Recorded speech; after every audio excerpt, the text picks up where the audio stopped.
Commission of the City of Lancaster will come to order. I will offer the invocation tonight, and Vice Chairman Jacobs will lead us in the pledge. If you all please stand.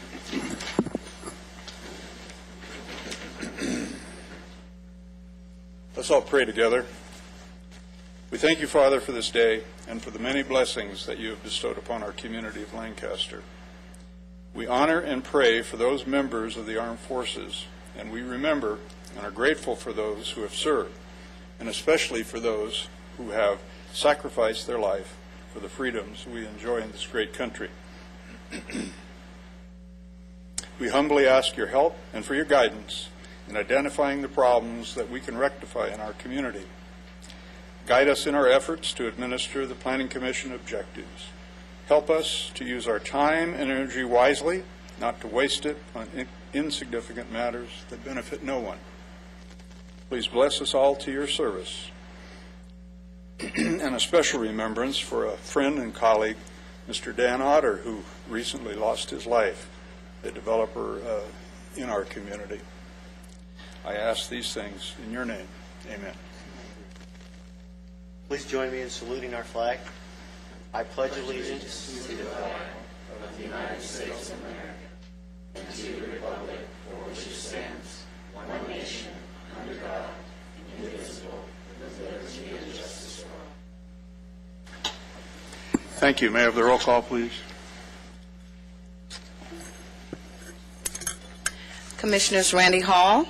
Here. Cassandra Harvey. Here. Raj Malhi. Here. Fabian Teresiano, absent. Kaveh Elihu. Here. Vice Chairman Dan Jacobs. Here. Chairman James Vose. Here. We have a quorum. Thank you.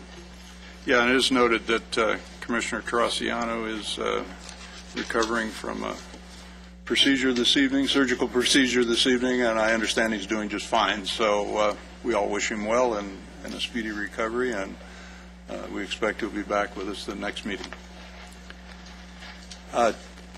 Tonight we have a special presentation, and I'm not sure if it's, are we ready? Oh. We'll be ready in a couple moments, Mr. Okay. Chairman. Very good.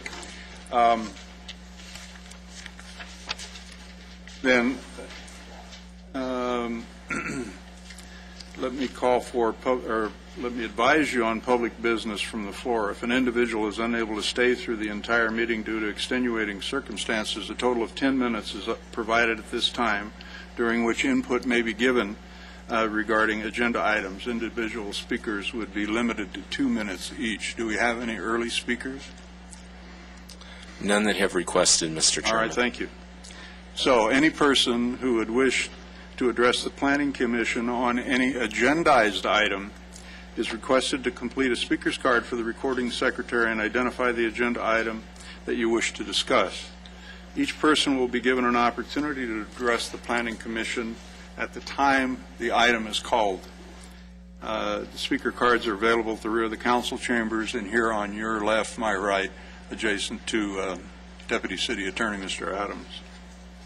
Individual speakers would be limited to 3 minutes each, other than the presenters, applicants for projects, and they typically are allowed to speak for whatever period of time they need to present their project.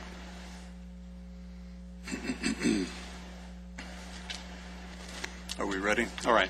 Tonight we have a special presentation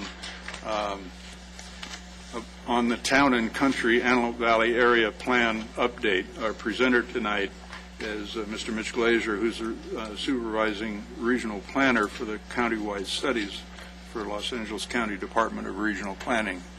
And welcome, sir, and thank you for being here tonight. We appreciate you taking your time to bring us your update. Absolutely.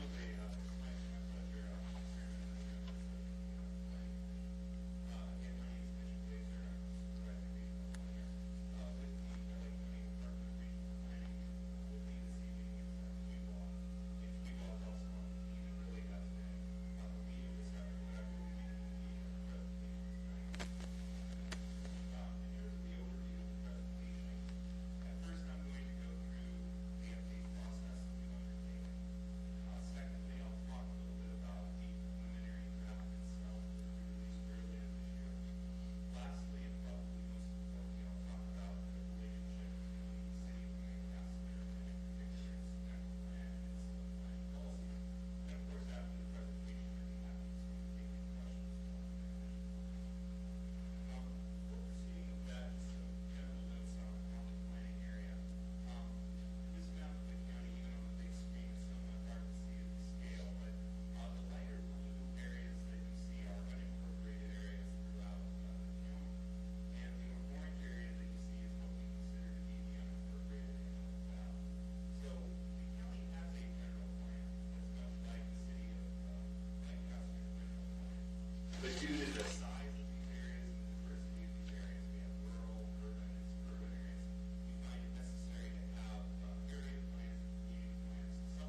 basis to have police in terms of the process for country, when that began, it began in the fall of 2007, and that initial outreach included presentations to, first of all the county councils in the unincorporated area. There was about 13 different county councils representing different communities. So we went out and we made presentations to them and got some initial feedback. We also met with many other stakeholders. Of course, we met with the city's planning staff. We met with the city of Palmdale's planning staff. We met with many other stakeholders, the Antelope Valley Conservancy, the Greater Antelope Valley Association of Realtors, or ARD, and some other interest groups. And so what came out of that process was in December of 2007, we released a concerns and opportunities document. And the purpose of that document was just kind of recap that initial outreach from the stakeholders and identify some key issues to look at. From there, we had the official launch of the Town and Country effort and the plan update, and that was the Town and Country Fair event. And that was in February of 2008. That was held at Jackie Robinson Park in Sunville. It was very successful in that we had about 200 folks come that day. It was sort of an open house. There were a series of tables that were set up. All right, I can project that.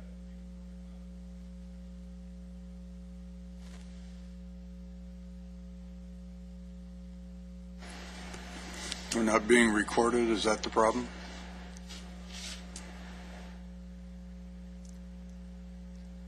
They'll figure it out in a minute, Mitch. You won't have to start over, though.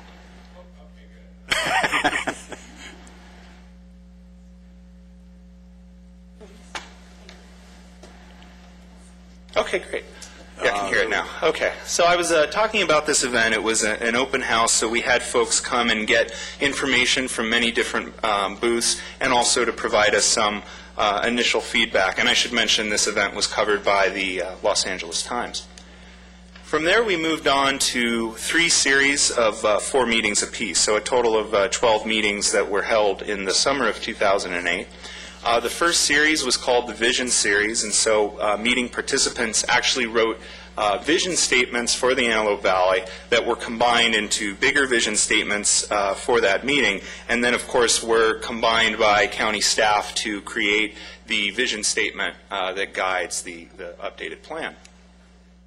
That was followed in July of 2008 with the Goals meeting series, again, 4 separate meetings held throughout the unincorporated area.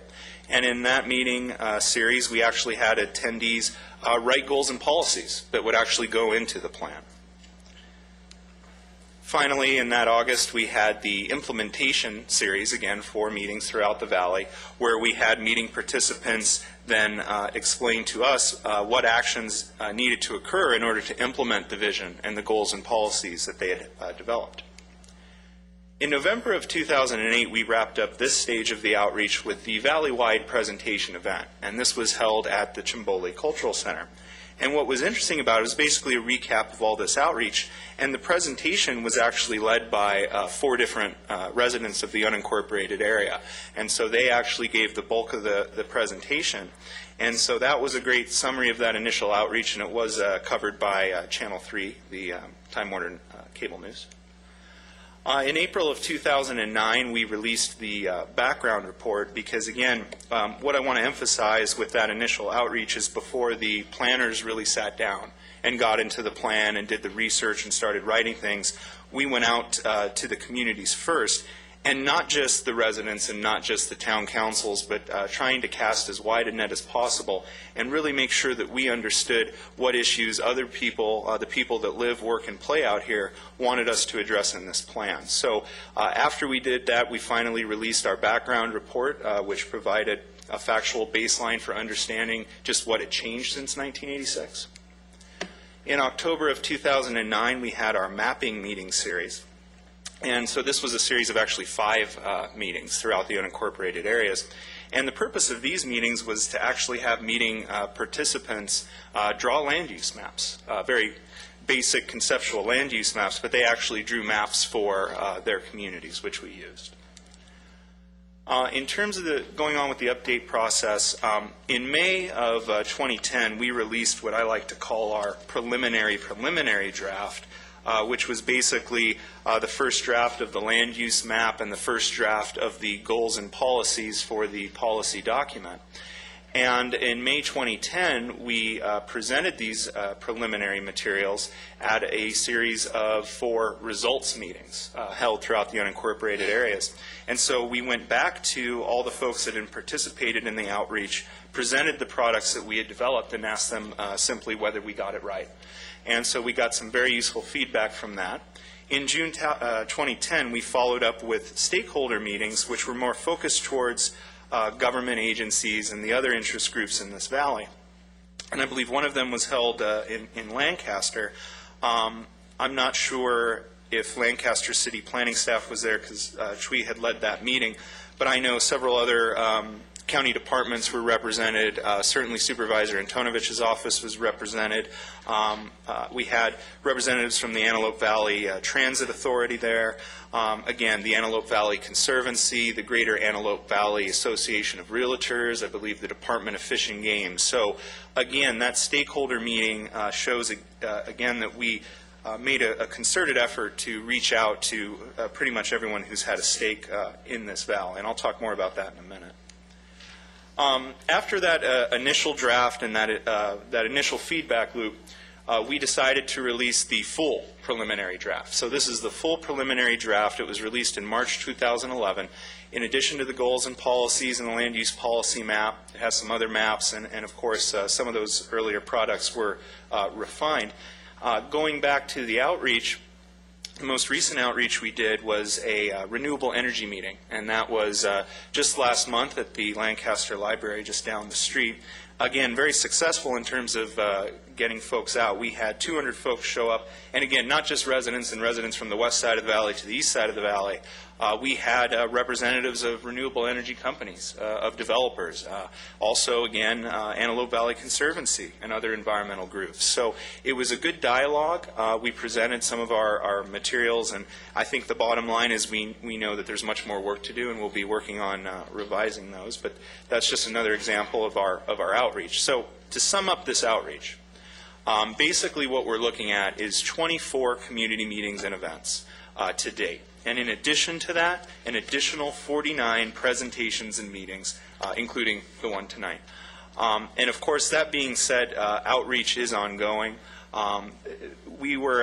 Actually, I made a very similar presentation to the Palmdale City Council just a couple of weeks ago.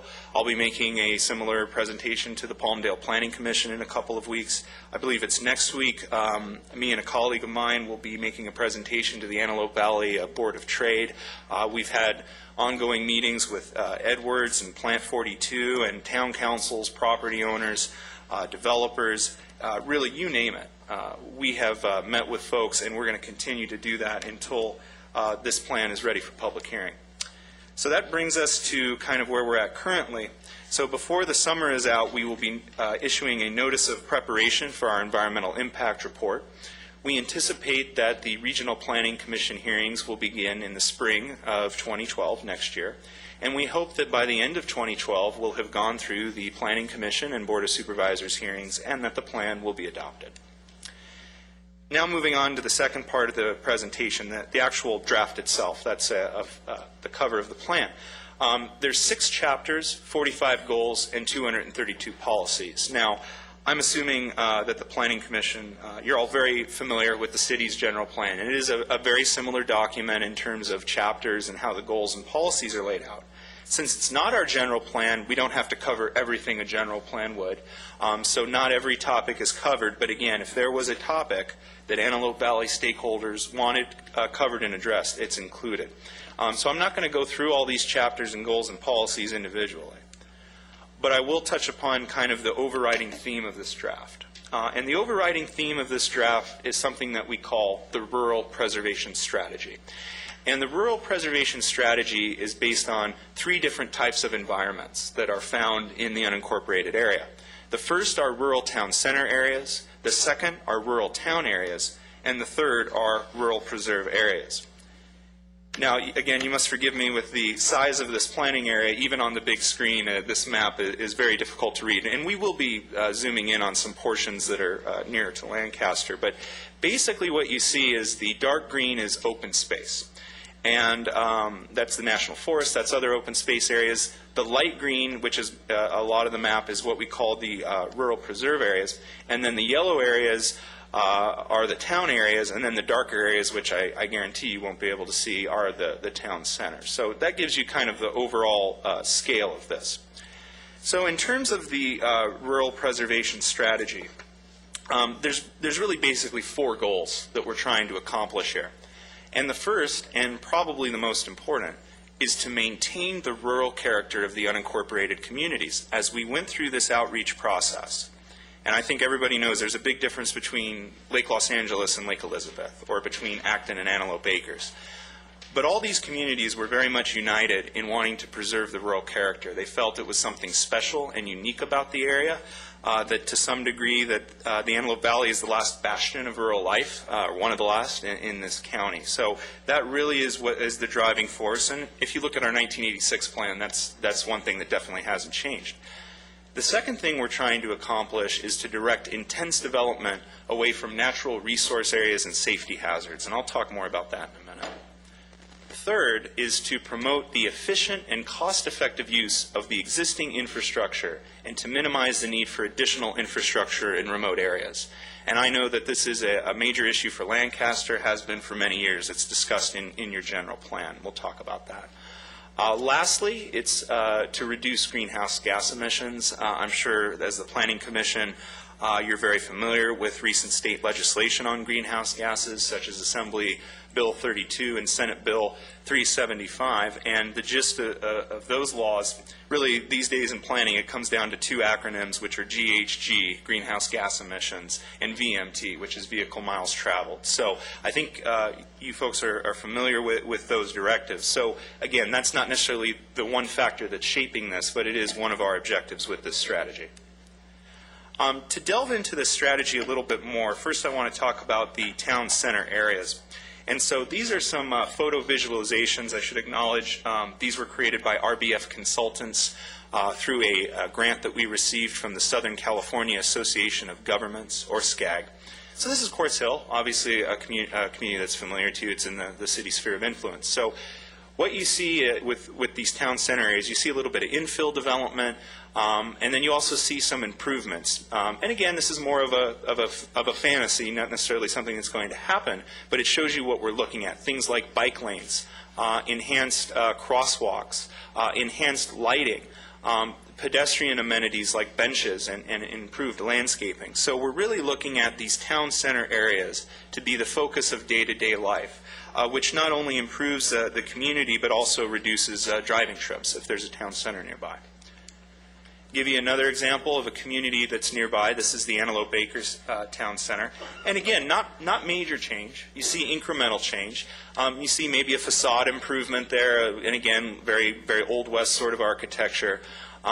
So you don't see a lot of big changes there, which is part of the point. But then you also see some of the improvements in terms of the signage.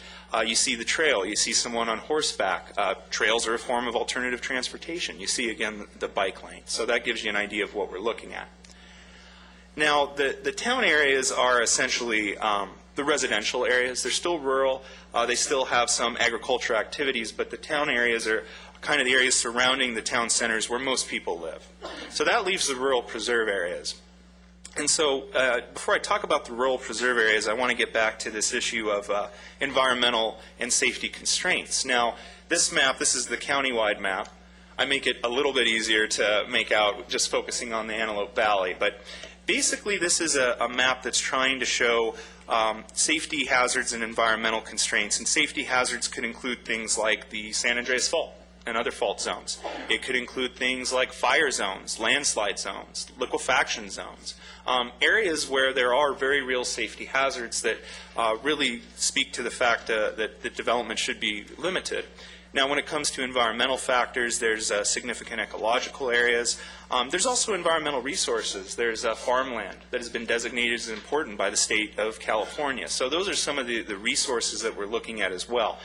So what this tries to do is there's a lot of different things that went into this model, but it's very much, as you can see, a red, orange, yellow. Red is the most severe constraints. Now, obviously, the National Forest, that's a constraint. And you can kind of make out from northwest to southeast the San Andreas Fault, and I think common sense would dictate that's a major constraint. With regard to the orange, that's kind of a level 2 or less intense constraint, but still important. And then the yellow areas are, again, constraints that are important, but least hazardous than the first two. So we use this map very literally in the rural preserve areas. So we have the town areas, the town center areas. The areas that were rural preserve that are really not developed, where folks don't really live, we use this model to decide on what sort of densities would be appropriate. And we use this model to change the land use designations and to reduce the allowable density significantly in these areas because primarily of these resources and constraints.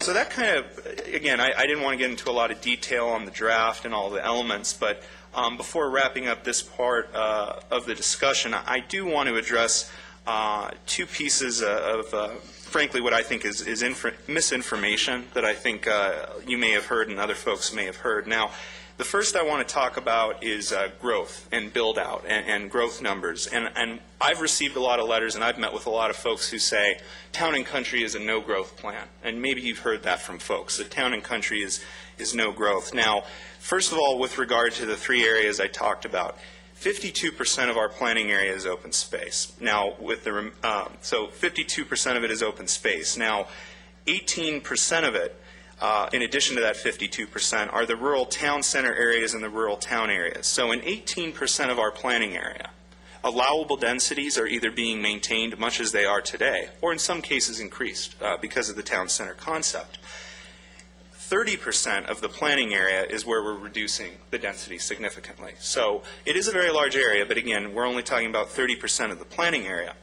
And what's really interesting, and these are preliminary numbers, our official numbers will come when we issue this notice of preparation, but we ran preliminary numbers, and what we found is that even after these land use changes that reduce density, this plan that I'm presenting to you would allow the development of about 46,000 additional units in the unincorporated areas. Now, to give you some perspective on that, that's about as many units as exist in the city of Palmdale.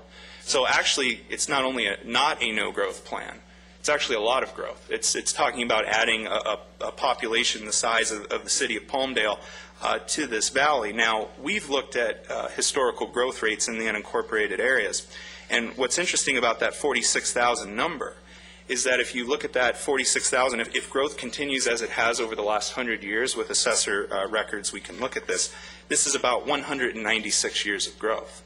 And the current plan that we have is about 1,100 years of growth. So again, I understand the concerns that it's a no-growth plan, but what our numbers show is actually quite different. Now, the second thing that you may have heard is that Town and Country is bad for the economy. And I've heard that, and again, I think that's part of the reason I'm going to the Board of Trade next week. Now, I think a lot of that criticism is based on the first point, that this is a no-growth plan. So hopefully I've addressed that criticism. So obviously, if you're looking at 46,000 units, obviously there's a lot of economic benefits to that. But we looked at economic issues in this valley, and again, we met with the Hispanic Chamber of Commerce, we met with the realtors, we met with folks very early on in this process.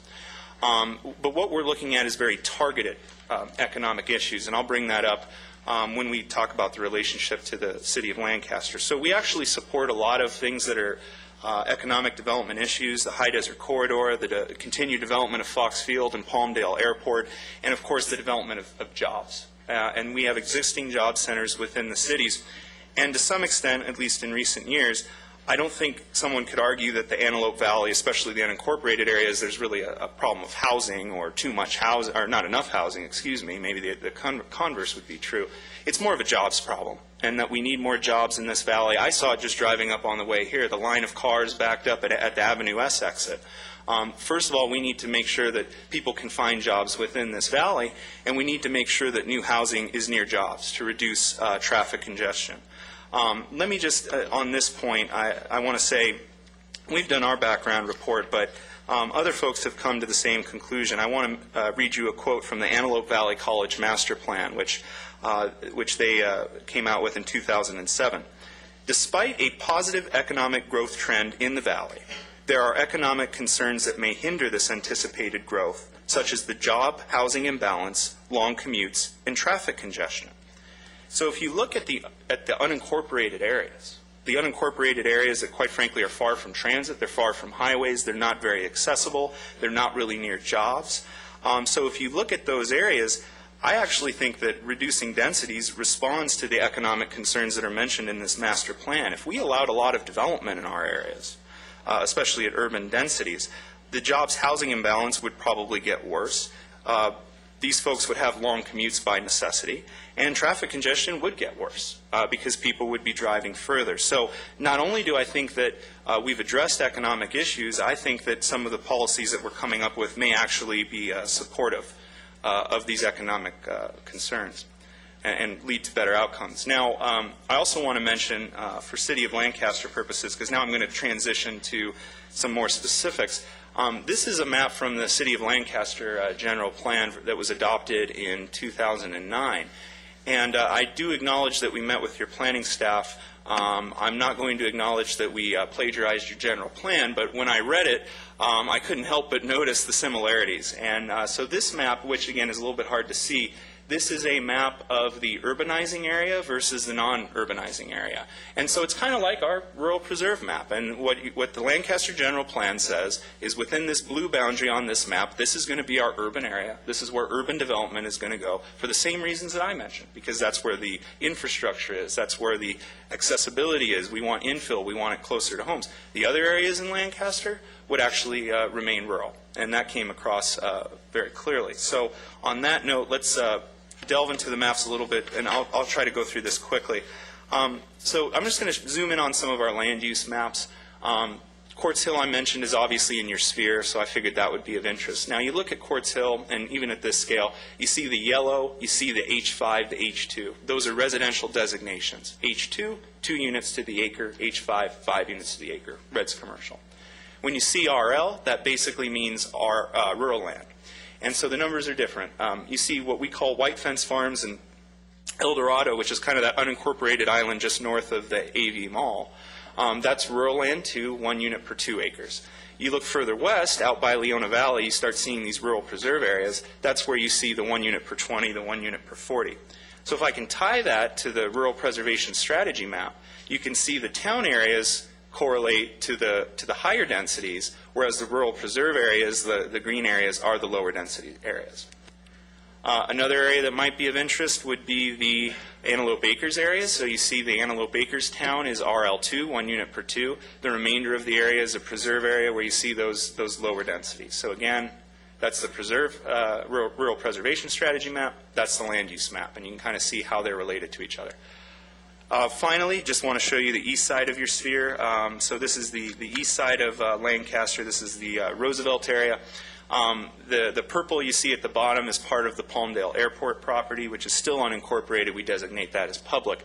And so you can kind of make out the town of Roosevelt, the RL5, which again is relatively higher density. There's a little red area, that's the commercial. So that's the town of Roosevelt, and then the surrounding areas are the very low density areas. So again, there you have it. You can even make out that little town center. So what I'm trying to show here is kind of the relationship between the rural preservation strategy and the land use map and how it comes together. So hopefully, and again, these are examples of areas in your sphere that I'm assuming you're interested in.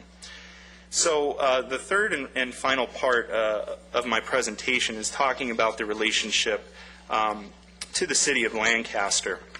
And again, tying it back to the general plan, and this is a general plan that some of you may have reviewed since it was adopted fairly recently. So again, if you look at the Lancaster general plan, it talks about the urban form, and I showed that map. There's an urbanizing area, there's a non-urban area.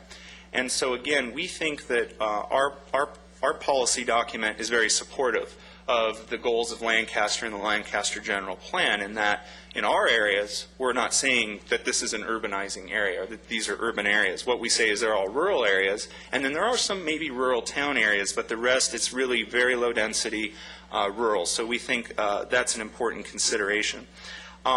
With regard to, and again, this builds on it, is urban-rural balance.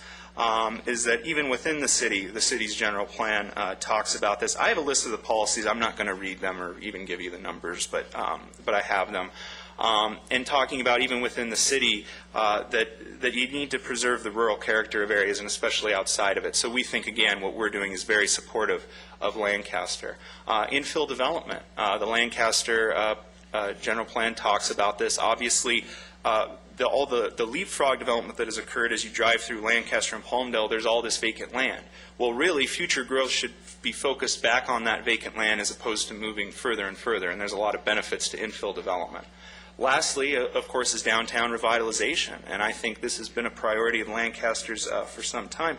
And I've only been working in the Antelope Valley for about 5 years, and I've seen the difference. And I saw the difference coming in. Obviously, the improvements to the boulevard, some of the new mixed-use buildings that are coming in, and it makes Lancaster acknowledges it makes a lot of sense. And Palmdale acknowledges this too. You have two downtown areas with Metrolink stations. These are really appropriate areas for infill development. They should be revitalized. There's that map again, just to make that point. Transportation, this is another area, and I mentioned this. Our policy document supports the expansion of Fox Field and Palmdale Airport, and again, the economic benefits that come with that. The policy document supports the High Desert Corridor, and obviously the first phase of it is out to the east of Victorville, but eventually part of the plan is to move it along Avenue A. So again, that's an important mobility factor that we're supporting. California High-Speed Rail. The policy document clearly supports high-speed rail through the Antelope Valley with a station in Palmdale, not over the Grapevine. So that's an important thing that we're trying to support, and which will, although the station will be in Palmdale, there will be benefits for the city and for the unincorporated areas. Building on that, we look to the future high-speed rail station as a transit hub for the entire Antelope Valley. We even talk about how, to the extent there's transit to our areas, which is limited, but even things like Dial-A-Ride, that it all gets tied into this transit hub. And of course, we want to support the existing Metrolink service, the expansion of that service, improvements to that corridor. So I think that these are the sorts of goals in transportation that we share with the city. And again, we want to support the city's goals.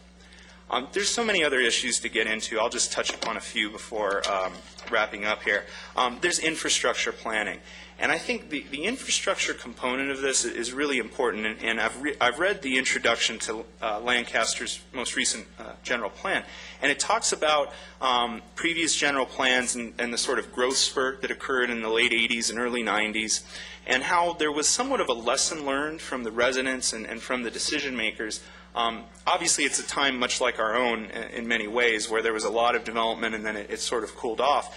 And then when the Lancaster was updating its general plan in 1993, there's a discussion that, first of all, that there was some changes in land use designations downward in recognition of the lack of demand. But also there was a recognition that, especially with leapfrog development, all this infrastructure was built way out to areas that were somewhat remote, even 5-10 years prior.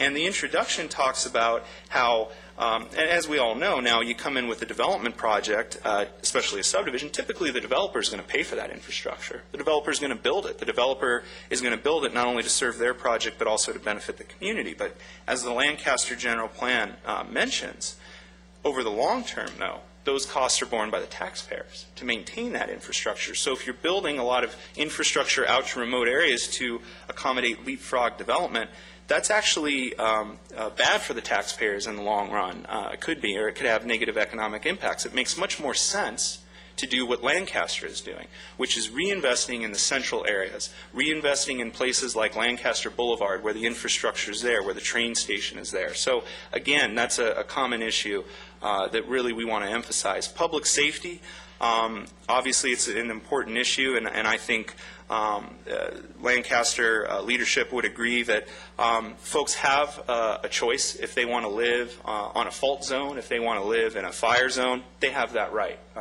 But our obligation is to recognize these safety constraints and to put as few people in harm's way as possible. So we think in looking at safety constraints and reducing densities based on safety constraints, that's a public safety issue. Environmental resources, I know that your general plan talks about this again. Lancaster wants to protect significant biological areas, wants to protect farmland. I didn't even talk about the economic benefits of farmland, but I'm sure you're aware of those. And again, the economic issues, and I think I've covered those at length, and I think really what everybody agrees is economic development is important to the future of the Antelope Valley, and the unincorporated portions play a role in that. And our policy document needs to acknowledge that and needs to be a part of those solutions. So again, I feel very firmly that we're doing that. This is a diagram to kind of wrap up this point. What this diagram is supposed to show is that through the Town and Country effort, not only are we looking for Lancaster to be supportive of our plans and our goals and what we're doing, but more importantly, we want to be supportive of what Lancaster is doing. And again, when I was at the Palmdale City Council, I had to acknowledge they had a general plan from 1993. Had a lot of relevance, but the city just adopted a general plan in 2009, and like I said, when I read it, very similar issues are discussed and very similar approaches. So again, I think the purpose I'm here is to present to you, but to let you know that our objective is to be supportive of Lancaster's goals and objectives. And to the extent that there's concerns that that's not the case, as I mentioned, we've got nearly a year in the drafting and outreach stage. We can work with you. We can work with the city's planning staff to work on refinements to this document, and we're willing to do that. So my last point, I just want to plug our website real quick, planning.lacounty.gov/TNC. All of the documents are there. All of the outreach meetings that I mentioned are documented there. There's even a nice video that tries to tell you in about 3.5 minutes what it took me about 30 to do. So I just want to recommend that. Make sure folks are aware of it. So again, that is the conclusion. Thank you so much for your time this evening, Commissioners, and I'd like to thank Mr. Luedeke for allowing me to come and make this presentation to you. So any other questions, I'd be happy to take them. Thank you, Mr. Glazer. We very much appreciate you taking the time and presenting to us a very comprehensive presentation and very informative. The good news is that the majority of it was recorded and televised. Sure. So the citizens of our community and the greater Antelope Valley certainly can access that off the city website, as well as avail themselves of watching it on Channel 28, I think it is, on cable. Periodically, when you're really bored with network TV, you can watch a Planning Commission hearing. At any rate, we appreciate you presenting tonight. There may be some questions from the Commission. I don't know, but typically on presentations, we don't take Q&A from the public because this is your presentation to us. It's not really in public, if you will, as opposed to an agendized action item or staff report relative to an action item tonight. The public certainly is free to comment on it at the end of our meeting if they choose to. However, my guess is you'll be on the freeway back to Los Angeles by then. So, do any of the commissioners have any questions of Mr. Glazer tonight? Go ahead. You said that you wanted to preserve the rural character, and projects that are presented before this commission would include like solar panel projects. And we've had people come up and complain that it would interfere with their rural lifestyles. Do you have any suggestions on how to deal with that? Well, this is, and I mentioned the outreach meeting we had, and we had 200 folks. Our residents are very concerned about this, and they feel that a lot of these facilities just fundamentally don't belong in a rural area, and I'm sure you've heard that feedback as well. What we did in our presentation is, and again, I didn't discuss this at length, but there's also state mandates regarding renewable energy. And again, what the state has done is they told the utilities, and this Governor Brown recently signed a law that just ramped it up even more. 33% of their energy has to be from renewable sources, and the state is working on a longer conservation plan that we're involved with. But if there's a state mandate that this needs to happen, and you look at especially the unincorporated areas, the western Antelope Valley, really one of the best places for wind and sun in the world, we're not really in a position to say that this is simply not allowed. So what we're doing, and I didn't go into length, but the information's on the website, we came up with a prioritization map, we came up with some policies, because what we want to do, what we want to be successful in doing is making sure that these projects fit in with the rural character as much as they can. Obviously, they're not, really wouldn't fit in with a city, and there's not the land for them down there, but I have to admit to you, Commissioner Hall, it's a big challenge, and I don't think we're there yet, but we're working on it, and in the meantime, each project that comes in is obviously reviewed by our Planning Commission, and in some cases, the board. So until we get kind of a framework to operate off of, it's going to have to continue to be a case-by-case decision. Thank you. Sure. Anyone else have any questions? I've just got a couple quick questions. The data you presented tonight, and it's included in access through the website, you talked about the plan being 52% open space, and that's assuming of the 100% of land area, right? Correct. Okay. So 18% being in the rural town centers or the rural planning areas, I guess, and then 30%, which would be the remainder of the planning area, would be reduced significantly, and significantly could be from what currently might be a 2.5 acre land use to a 40 or somewhere in between. Would Correct. that be fair? That's correct, yeah. Okay. So is there data on the website comparing the 86 plan land use, I guess, and the units? For instance, you mentioned 46,000 units compared to that one. I mean, is there access to all that kind of information so we don't have to, so we can access it and study it if we wish? Oh, absolutely. Let me, first of all, the previous area plan, it's obviously on our website. We have GIS. Now, I didn't talk about land use designations, but basically our current plan, pretty much the entire Antelope Valley is 1 unit per 2 acres. And obviously in 1986, not having the GIS technology that we have today, it was hard to look at these constraints. So, Mr. Chair, you're absolutely correct in that we're basically looking at 1 unit per 2 acres and going down to 1 per 10, 1 per 20, 1 per 40 in the rural preserve areas. In terms of the build-out numbers that I presented, those were rough numbers. And the notice of preparation, which I'm expecting will be released by the end of August, will have more exact numbers. So that notice of preparation, which isn't released yet but should be on our website soon, will say, here's the build-out for, and it's the countywide general plan, so it'll be the whole county by planning area, here's the build-out numbers now, and here's how they will be. So that's what I'm anticipating. So, and again, I threw some ballpark numbers out. They may be refined, but I think they're going to be in that ballpark. I appreciate you giving us that guideline, certainly, and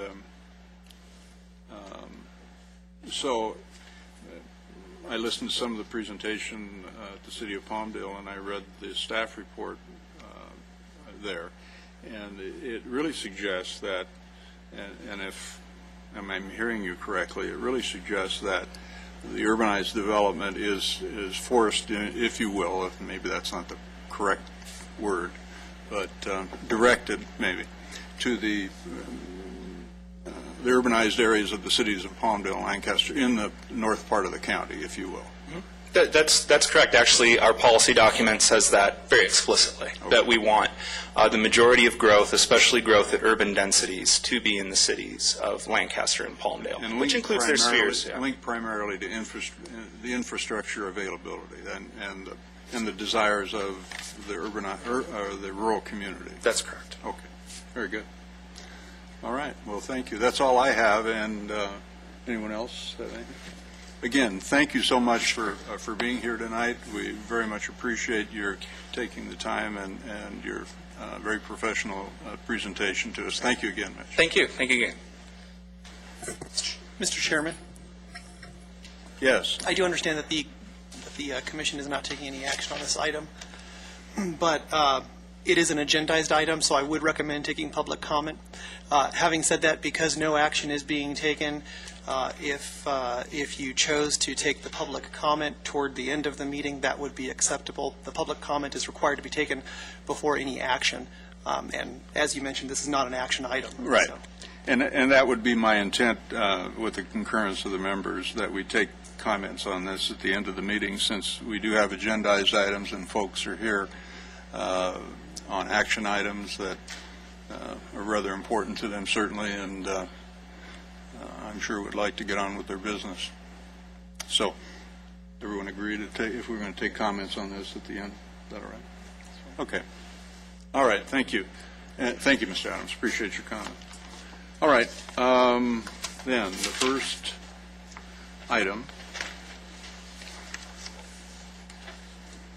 is our consent calendar, which is the approval of the minutes of the regular meeting of May 16, 2011. And before I ask for a motion on this, well, I'll ask for a motion. I move that we approve the minutes from regular meeting of May 16, 2011. Thank you. I second. Thank you. Do we have any speaker cards on this item? You do have a request to speak on this item, Mr. Chairman. It's Nicole, interesting. I don't think we've ever had a request to I speak do not on recall that that consent either. item, but we'll certainly hear it. Nicole Parson. Ms. Parsons. Welcome.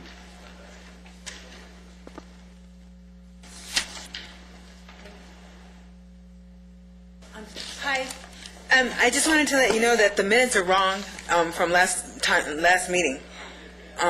And so if you guys approve it, for number one, I just seen this. Something's wrong. The conditional use was asked by the church. It was asked to be removed, and I don't think that it was asked for extension. That's just something small. And then this stuff over here about ABC and stuff, and ABC, I don't know if it's a consultant or what. However, Cooper has trespassed on my property a lot of times, okay, and the sheriffs too. So that being said, as I'm like a member of the original citizens, then that would be part of my property. And I mean, we can talk about ownership or what of the Bamboo Lounge here that you guys are going to approve. So if you guys go ahead and prove it, I mean, you guys are approving a staged performance.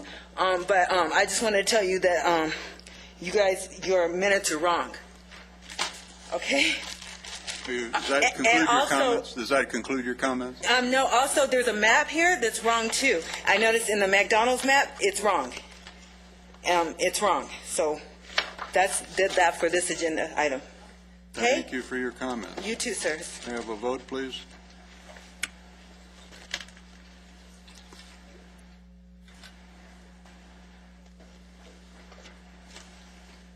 Try it again.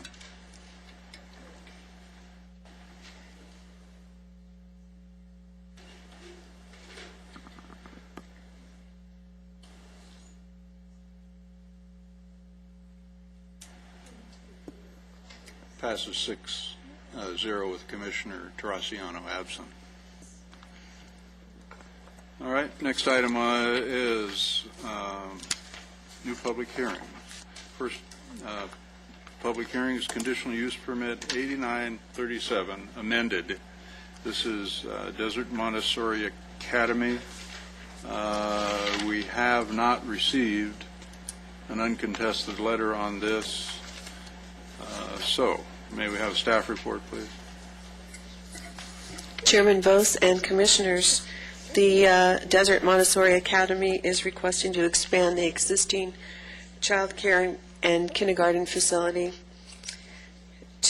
by 700 square feet, to increase the number of students enrolled by 18 for a total of 40 students, add first through third grade, and change the hours of operation from 6 a.m.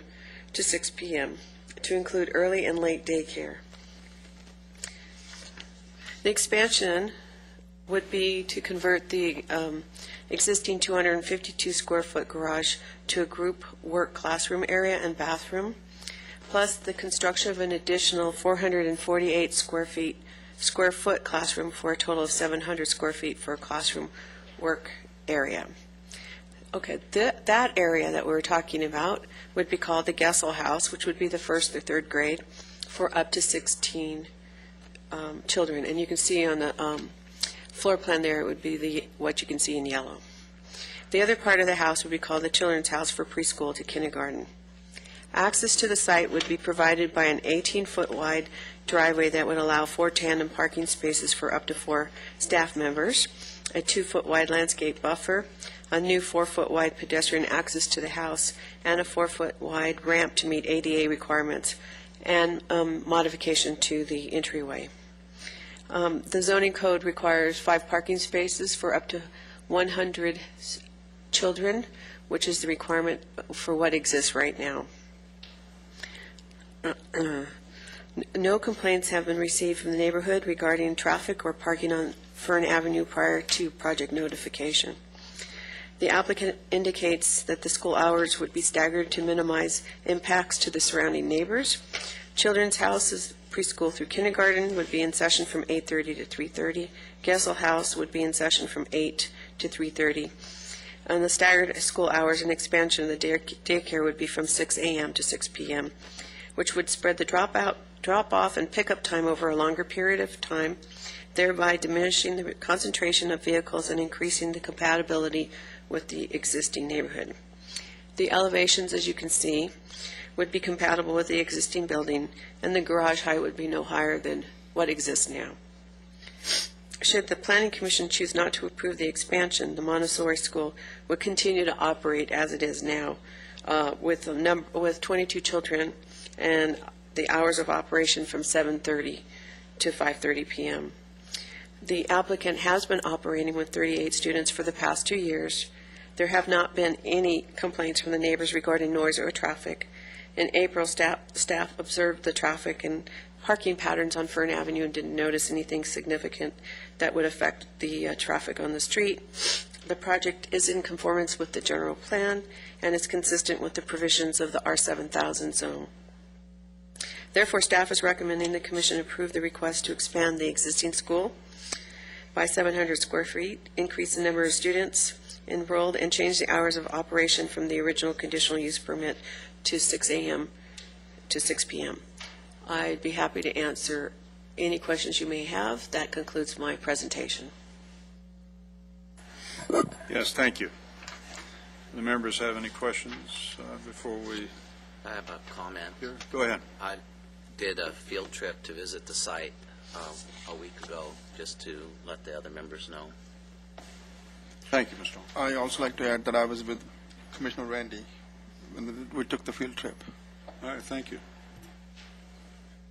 Yeah, just for the general public's information, it's been our policy as a commission when any of us visit a site, to make a special visit to a project site or a review, we disclose it to fellow members as well as the public. And also the commission or the members of the public might be interested to know that this commission meets twice on the agenda you see before you tonight. We meet a week prior to this scheduled meeting. It's a public meeting. However, there are no deliberations. We actually hear staff reports and ask our individual questions and become informed about proposed projects and that type of thing. However, we do not take public input at those meetings, nor do we deliberate. It's primarily a staff briefing. So it may be unusual sometimes. You think, well, wonder why they didn't ask that question. Well, those questions may have been asked last week, and we tend not to revisit information that we've become aware of. At any rate, we have a project applicant, I assume Mr. Ludeking, who wishes to present. I assume we do, Mr. Chairman, but they have not indicated on the speaker's card who that is.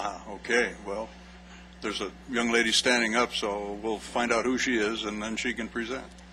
You are, ma'am? Your name? My name is Carrie Marchant, and I'm sorry I did not think to indicate Oh, it's that all on right. the Thank you, and applicant. welcome. You go right ahead. Thank you for the opportunity to talk, commissioners and city officials and planners. Desert Montessori has been established since 1963, It's a gem in our community. We love the education that we get there. I'm the past board member president of the school. I'm also a parent at the school. My side jobs are I'm a substitute teacher for the area, and I am a licensed civil engineer for the state of Michigan. So we came here today to further expand upon what Desert Montessori is. Right now, we love being in a community. We have a nice established neighborhood that we live in harmony with as best as possible. We hope that any complaints always come to us, and the few complaints that we have, we try to rectify as soon as possible. As you know, we have been operating with 38 students for the past 2 years without any complaints. We'd only be adding 2 students to that amount. That way, we're minimizing the traffic. We're also, as Sylvia said, we are going to be staggering it, so we should even further minimize the traffic that they have seen in the last 2 years. Our goals are to come here and amend our conditional use permit so that we are able to offer our education up through 3rd grade and have a larger client base that way. We have 5 staff members now that are wonderful, exceptional teachers, and we'd like to be able to keep them on staff by providing them with a great opportunity to work there, and we get the great opportunity that our children get to be schooled there. Gessel House is the 1st to 3rd grade classroom that we are proposing, and that's with the garage area and the additional 448 square foot. Gessel House is going to be named in honor of a child that lost his life one Sunday last January. And this is a way we can honor his family, we can honor him. He loved the school, and he was actually in the first class that was able to attend 1st grade at the school. So this is our way that we can give back to him and honor him. We want to do make sure that we are obviously in harmony with our community. So we've talked about all the issues that have come up in the recent complaint letter, like what can we do to handle all this? And we think that we have met those requirements for making sure traffic is reduced, making sure we are back in compliance about a conditional use permit. The building expansion area is not to actually add any students. We're only adding 2 students. That expansion area is so that our children have 700 square foot of a classroom, so that they are able to spread out some. And as you know, children working in a tight environment, it's much better if they are out, spread out. They're able to do their work quietly. So it's a win-win for everybody by doing the expansion, but it's not adding any additional impact or minimum impact with 2 students. As you've known from the drawing, we have an ADA ramp that we're going to put in, and that's actually, not only is it required whenever we do anything, that's the first requirement is to update the ADA ramp. And that also gives us more accessibility and more ability for other parents to come in if we have a parent with a disability or a child with a disability. So we'd really like to just bring everything up to the 21st century, make it just a nice place to shine, work with the community. I don't know if you guys have any specific questions for me, or... There may be. Okay. There is one. The conditions that are in our agenda, you've had an opportunity to review the conditions in Resolution 11-08, and you concur with them? Yes. All right. For the record, then, thank you. Yeah. Any other questions or comments from anyone? No? All right, thank you for your comment. Thank you. Other speakers? Yes, Mr. Chairman, we have those indicating favoring, a couple opposed, and a couple that haven't stated. So I'll take them favored, not stating, and opposed. We'll take those in favor, and then we'll take those opposed, and then we'll take those not stated, and then we'll have an opportunity for the applicant to rebut if they choose. All right? Charla Sanchez. Ms. Sanchez.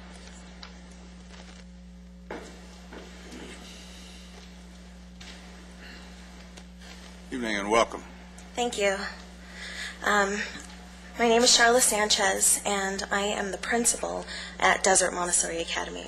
I've been there for approximately 7 years, and it truly is a home away from home. I've raised my children there. I've educated so many children, and it is a very unique method of education, and it is my passion and my heart. And I would just like to state that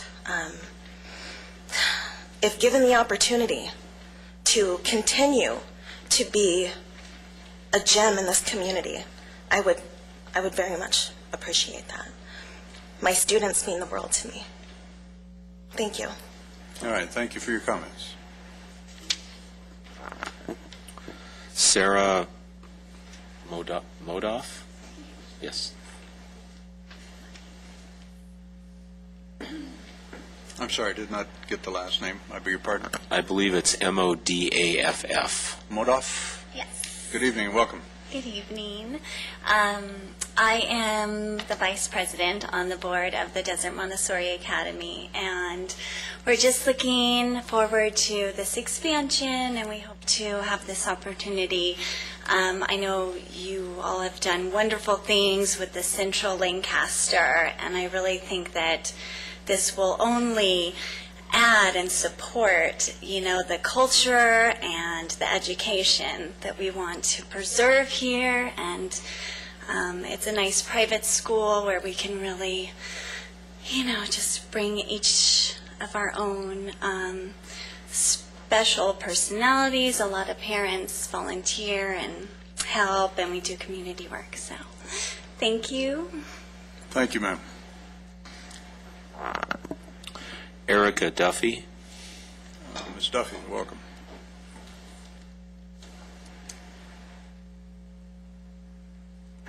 Hi, I'm Erica Duffy. Thanks for letting me have a chance to talk. I'm kind of new to Lancaster. My husband and my 2 children and I moved here when he was transferred to Edwards. He's an Air Force pilot, and it was kind of a different town, come from a smaller place, so this is bigger. And when we found Desert Montessori Academy, it was just a gem in the middle of a lot of confusion when we moved here, and I'm so glad we found it. My children have prospered just immensely. They actually quiz each other how to spell things for fun. And I actually work there now. I volunteered there for a year to help out so that we could raise money for something like this, so to expand our school. And now I'm on staff, and it's the best place I've ever worked, and the teachers are amazing. And I think that we can do a lot for the community, this community that we've been in since 1963. I love it there. It's beautiful. So I hope that you guys approve this. Thank you. Thank you, and thank you for your service. Other speaker? Forrest Edwards. Mr. Edwards, welcome. Thank you. I'm currently the president of the board of directors for Desert Montessori, and it was 3 years ago.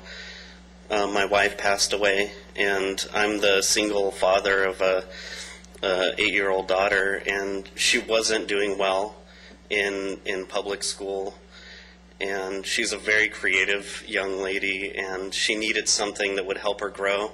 Also, I work 60 hours a week, and her going to public school and daycare, it just made her feel like she was always in an alien environment.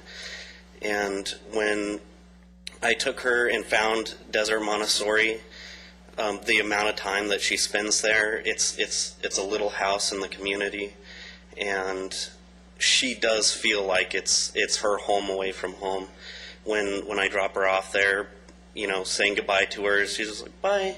And when I pick her up, she doesn't even want to leave. And the amount that she's grown as a person and the confidence and intelligence that she's honed there is amazing. So I'm definitely support the expansion of this school so she can continue to attend. Thank you. Thank you for your comment. Elizabeth Serrano.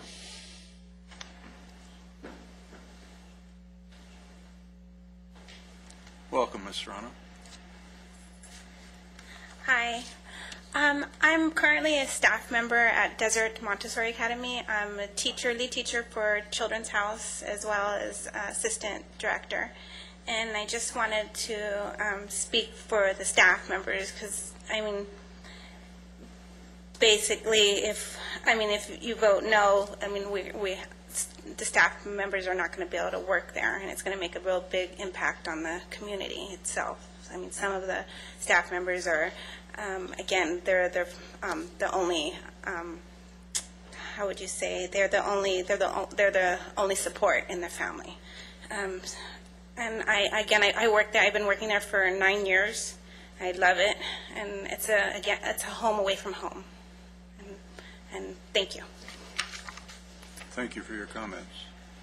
Other speakers? Catherine Burke.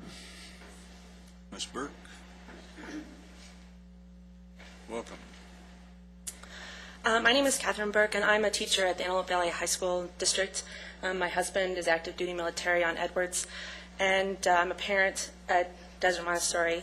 Both my girls went to preschool there, and my older daughter was just last month the first third-grade graduate of the school. When we first were looking for preschools for her, I was calling around a lot of places, and they were telling me, oh, we're learning about animals, we're learning about the North Pole. This was the only place I called where they said, we're learning letters, we're learning to read, and as a teacher, that's really important. My younger daughter, preschooler, she takes her home. They don't have homework. It's more of a if they want to learn, but they want to learn. She wants to take her math work with her and do it while she's waiting for her older sister to dance. And she's doing this math, and people are saying to us, is that first grade work? No, she's in preschool, and she's reading, and they're doing all these wonderful things. When my older daughter was in preschool, there was an open house, and the parents all sat in the circle, and Miss Charla Sanchez said, your children, they can be quiet for a full minute. We said, there's no way. There's no way. They were quiet for a full minute. They learn things at this school that are amazing. And the Montessori way, they teach them to respect their environment. They teach them to respect themselves, to respect the things around them. The preschoolers use glasses, like real glasses, and they don't know racism. They don't know hatred. That my older daughter just learned the term African American last year. She refers to people by their skin color the same way as she describes them with their hair color. They just love each other. They love their friends, that they're students that are specially abled in their classroom, and they just love everyone for their differences. And those are the kinds of people that I think we want in our community. And this is the kind of foundation that this school gives these students. And the expansion would give more students that foundation for a longer amount of time who will become community members in Lancaster. So I hope that you vote for the expansion. Thank you. Thank you, Ms. Burke. Speaker? Yes, those are the only ones I had in favor, Mr. Chairman. All right. I have two that have listed as opposing or partially opposing. All right. Kevin Llewellyn. Mr. Llewellyn, evening and welcome. Good evening. Just a couple of concerns, really, so this really isn't full-on opposed. We own the property directly to the north of Desert Montessori, and it just so happens to be located in a traffic pattern where it's really best suited for parents to stop right in front of our house and let their kids off and bring them into the school. So the little bit of an issue that we have right now is that it's got desert landscape in front there, and all the stones are puncturing through the plastic, and it's allowing grass and stuff to start growing up through the front of our property. So we received a code enforcement notification. Please take care of this. So it's causing us a little bit of an issue there. So I guess what I'm really asking for is maybe your consideration of maybe limiting the drop-off and pickup area to directly in front of the school rather than to the adjacent homes. That would certainly help me with kind of disrupting my landscaping in front of my house. With respect to the proposed landscaping, the pictures look pretty good without cars parked in the driveway, but I think it's going to add a bunch of concrete to the front of that house, and then once cars are parked in there, it's going to look like a mini little parking lot with 4 cars stacked in there in tandem. I'm a little concerned how that's going to appropriately fit into the neighborhood. It's a lot of, like I said, a lot of extra concrete. Our school's done a good job trying to lay out a pretty good plan here, but I can't quite visualize how that's going to look, and it doesn't immediately look like that's going to fit well into the neighborhood, at least with respect to that part. And then the final part I wanted to add here is with respect to young kids, they're the gems in all of our lives. I have 3 children. Traffic on that street does not drive slow. I think that was witnessed when folks happened to go over there and see, take a look at the facility.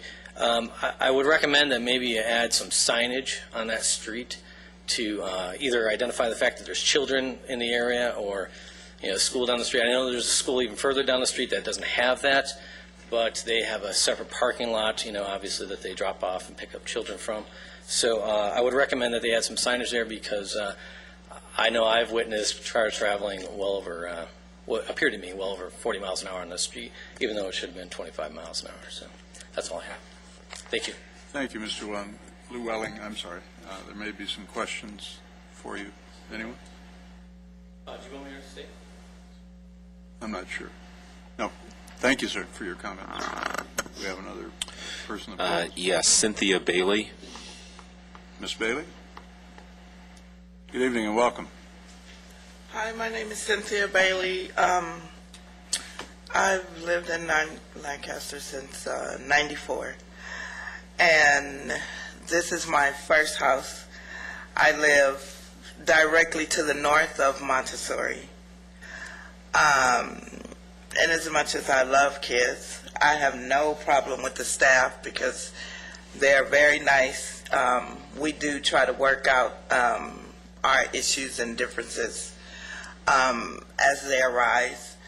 My only concern with that is like the gentleman that just left, trying to keep the lawn clean, straightened, and having people send you notices in the mail saying that, you have to adhere to these things when it's kind of hard to do because you have this issue. As I have no big qualm about them expanding the school, with more kids, I need, if there was to be a privacy wall incorporated, that would be good. I have issue with the point that, they have special interests like Halloween and, the different things when they give parties and stuff like that. I have 2 dogs in my backyard, and while the kids, admire the dogs and haven't had an issue with them, if at some point that they get riled up because of more traffic, then that would create a problem, that might have a misunderstanding and the parents might not like that, and of course I won't if there's an issue with it. And the second, as for the traffic, there is people driving down the street very fast for it to be a residential area. I don't know if, speed bumps could help that. One of my concerns is that when they drop the kids off, I know it's a public street, and I can't tell people where to park. But trying to get out of my driveway, all I ask is that, people that have trucks, if they could park on the opposite side of the street or park someplace else, because it's hard getting in and out of the driveway. And if people are letting their kids out, of course we don't want any children hurt, and that's my biggest concern, having the privacy and the traffic. Thank you. Thank you, ma'am. I do have a question for you. You live on, you said directly north of the property. However, it's on the east side. Right next door. East side of the street? Side. Pardon? The north side of the school, right next door, directly next door. The north side. And Mr. Llewellyn owns the property to the north? No? On the south side, I'm sorry. Directly okay. next to it. All right. On the south side, next door. Now it makes sense. I'm sorry. I just Apologize. I couldn't Sorry. connect the two. Thank you, ma'am. I have one comment. Go ahead. She said that was her house, her first house, and that she bought it in Lancaster. I'm very happy that she chose our community. Yes, definitely. Thank you. Any further comments or speakers, Mr. Ludicky? Yes, I have one who didn't state, Mr. Chairman. All right. Nicole Parsons.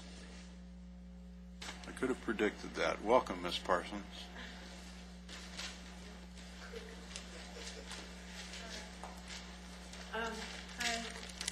Might I ask why you predicted that I'd come up here? You have 3 minutes. You can say whatever you like. Okay, I oppose the issuance of this CUP because I am uncertain of the circumstances, and I feel that that is somehow tied to the environmental project that was in the first beginning plan, in which I am a shareholder in, but we're talking about jobs, economy, recovery, and hope for the future, which the plan is, which the gentleman's presentation is basically reinventing a wheel that hasn't been invented yet. However, I'm uncertain about these nice people, because if you ask Sylvia, I came up with a plan, and my plans are always inclusive. I never cut out anybody. Huh, Sylvia, how was my plan? The plan about the horse. You can address your comments to Okay, the chair, but- please. Thank you. But the water that these children might be playing on has not been examined. It hasn't been approved, and like I have been saying, that ammonia and bleach, when kids play on an ammonia and bleach grass because they eat dirt a lot, eat grass a lot, they're going to get sick. And I don't think you guys can do what you guys are going to do, but up front, so that we can address it. Say, I don't know why you all changed the plan for the church and the storage containers, but it seems like you changed it so that that church can sell recyclables, which is not, let's be upfront about it. And then, and as for the plan for the town and country is for rural areas. We are unincorporated. So if anything, they would incorporate our unincorporated plan with their rural plan. However, I didn't plan to release the next phase of the general plan specifics until after August 2nd, but after August 2nd, or at least on August 2nd, but it addresses Metro Rail, the congestion, the ports, jobs, transportation extensions, and then this weekend I cited parking lots, and I even redesigned one I told her about, but the parking, we already have parking. Our parking is right here in the old parking lot, for the old city hall parking lot. All that, we already have parking. Across the street, security, what's that bank? Security, that's already our parking lot. And then for another, the downtown plan was, wastewater was going in it because of all the cars that were going to drive downtown. Thank you for your comments. Your time's expired. Okay. Any other speakers? Mr. Ludicky? No, I have no other cards on this item, Mr. Chairman. Ms. Merchant, do you care to rebut? You're not obliged to, but you may wish to. Go right ahead. As little of your time as possible and answer Go right ahead. succinctly. I just wanted to address the community members, and I hope in the future they do come to us first whenever they have issues so nothing dwells on. I did not know about the stones in front of in the Greenbelt area, or I know it's called something different here, in the area between the sidewalk and the curb area. Was an issue till we saw that. Now, we do have many parents that do drop off and pick up in front of that area, but all the kids there are supervised, and they do try to take care with other people's lawn. We do have amount of children that are not supervised that are walking home from school and such, and since that house is unoccupied, sometimes they are the ones that pick up the stones and throw it. We've had other neighbors come to us to see if we can do anything about the stone throwing and the neighbors to the north. But we would like to try to blend into the neighborhood as much as possible. So, I would take any recommendations that you guys have for that thing. But I'd just like to, maybe staff could park there so that limits it, and so it looks like it is an occupied residence. I don't know if that would help or not. In terms of the parking lot look, yes, we do. We're trying to meet the city requirements as much as possible, so there are 5 staff members, and the best way to do that was that stacked tandem parking. We met with an architect, and he tried to help us so that we blend into the community as best as possible that way. The speed issue, unfortunately, even when we are not in session, the speeds are in excess. I left a message with Michelle last week, and I talked to her briefly, and then I left another message with her on Friday to see if there's any way we can put up speed limit signs or school signs. Between Avenue J and Lancaster Boulevard, there are no speed limit signs in either direction. So I think all of us community members and the school would really appreciate, a 25-mile-per-hour standard sign warning in that range. In terms of Miss Bailey, the privacy wall is actually already in our building plans for our upcoming expansion, is to have a privacy wall up her entire side to increase the height there. That way we don't have to worry about interactions with the dog and the children, and give her a little more privacy, because we do, we have 40 students, they're running around. It'd be 2 more students than what it is now, so she's not going to see a massive change in traffic or speeds or number of children, but just to help us fit into the community better that way. In terms of block driveways, we have a driving permit. We only are allowed by our initial conditions of the conditional use permit, we're only allowed to drive southbound on that road. We only park on the west side. That way we don't have children crossing the street and slowing down traffic. We have high fines assessed to the parents if there's any blocked driveways or issues. So we'd appreciate it if anybody came to us in terms of visualization, and we can work on that. And we'd like to, again, live in harmony with our neighbors. I don't have anything else. All right, thank you for your Thank you. comments. Any questions? Mr. Hall? On the privacy fence, I noticed when we did the visit that on the north side, there was an extension on the wall that blocked the view. Would your mitigation here would be similar to that? Yeah, it would be, and obviously we'd have to go through the building department and see what the code requirements are on that. But what we're visualizing is some sort of lattice or other structure just to extend the height of the wall so that there's more a visual barrier. Ms. Hari, go ahead. Yes, for as long as the school has been embedded in that community, are we saying that there are no school zone signs? When I talked to Michelle about adding a specific school zone, she said those are usually reserved for when we have large amount of walkers or bikers and people that cross the street. And since the conditions put on us were only that we are allowed to drop off only on the west side and only travel in a southbound direction, that we don't fit the normal parameters for a school zone. So there's not only not any speed limit signs, there's no school zone signs. So if we could have a speed limit sign that just has the little school tab above it that says school, we would love to be able to work with you guys and do anything to help that, the speed in the neighborhood, for the children that live in the neighborhood, for the people that are trying to back out of driveways. Actually, I'm going to point that to city staff. Is that true? Is that what the parameters are? Is it depend on what direction of the flow of traffic, or is there a way to get a school sign posted?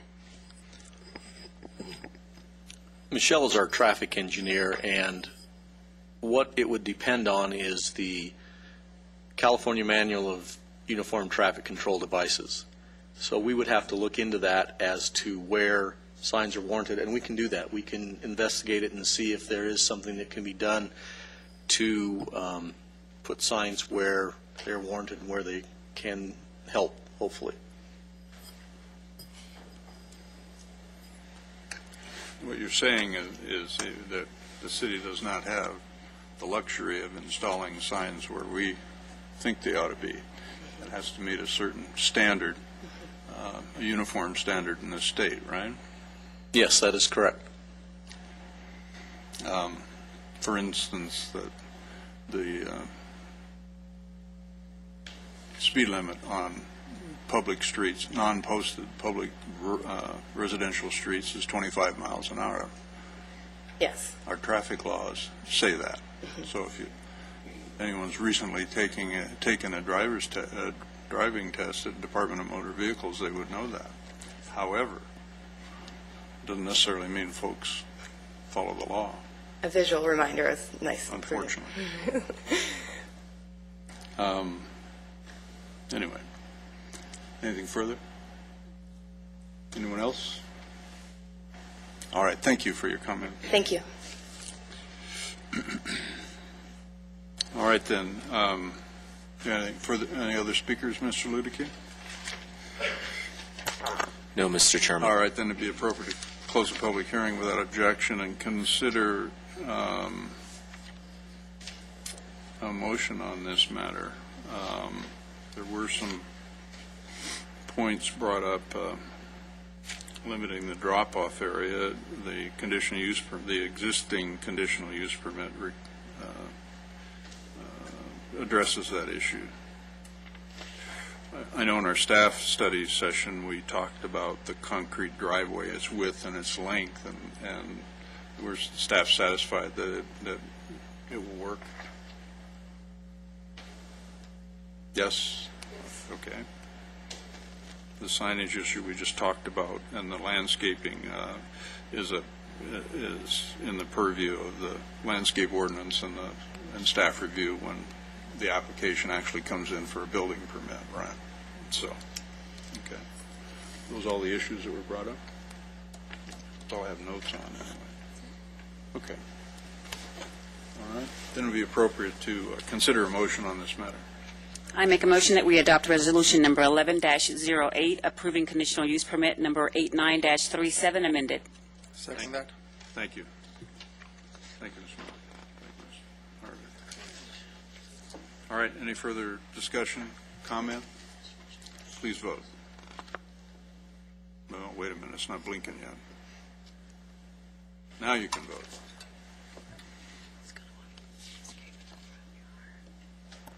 Motion passes 6-0. With Commissioner Traciano absent. I think you have a defective voting machine. I voted, there, I swear. So it's 6-0. All right. Very good. Thank you, and good luck with your project. Thank you.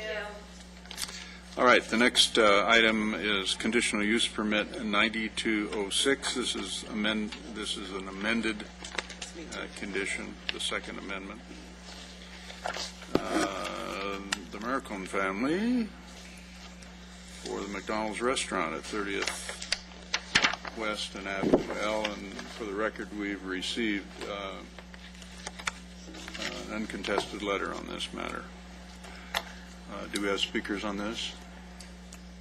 Yes, Mr. Chairman. All righty. Okay, without objection, the public hearing is open on 9602 amended 2. And if the applicant wishes to present, you're certainly welcome to.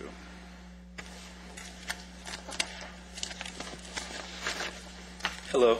Good evening and welcome, Mr. My name is Andrew Marroquin, and I'm the owner, operator, and director of operations of the McDonald's restaurant at 3015 West Avenue L. And I'm seeking to extend the hours of operation due to the fact that there's an increased amount of competition, high customer demand, and we want to participate in the national marketing campaign of McDonald's, which is really pushing 24 hours at this time. Last month, myself and my general manager went door to door to get approval from all the nearby residents, and the vast majority were in favor of it. Ms. Rios, Mrs. Anderson, and Mr. Saldiva, all of whom would be most affected by it, were not only supportive but extremely happy as well. We are team players. We love our community and facilitate many fundraising events in the community. There have not been any complaints regarding noise or crime activity in the last year. And lastly, we'll be adding 8 to 10 jobs if approved. Thank you. Thank you. There may be some questions. Commissioners, do you have any questions? Walking the neighborhoods was really an impressive stroke. I read through that and thought that was a lot of work that you did there. One more thing I'd like to add. Go ahead. Is since the last CUP amendment, there's been a building built right behind the residence, which causes a sound barrier, so it makes it tough for the residents to hear any noise or anything.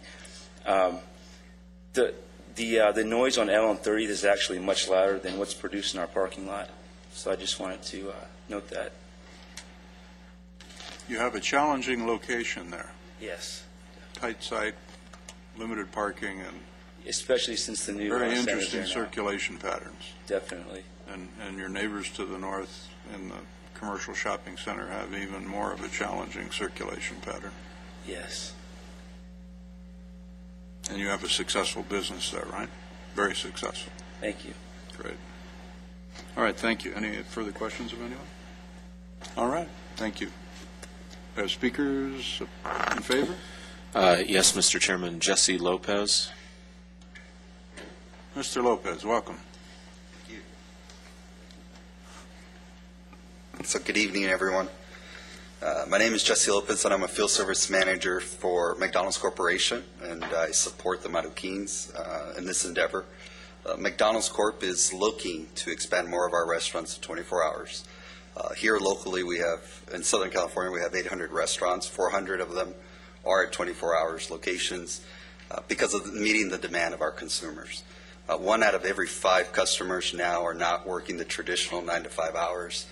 They're working late night, early morning.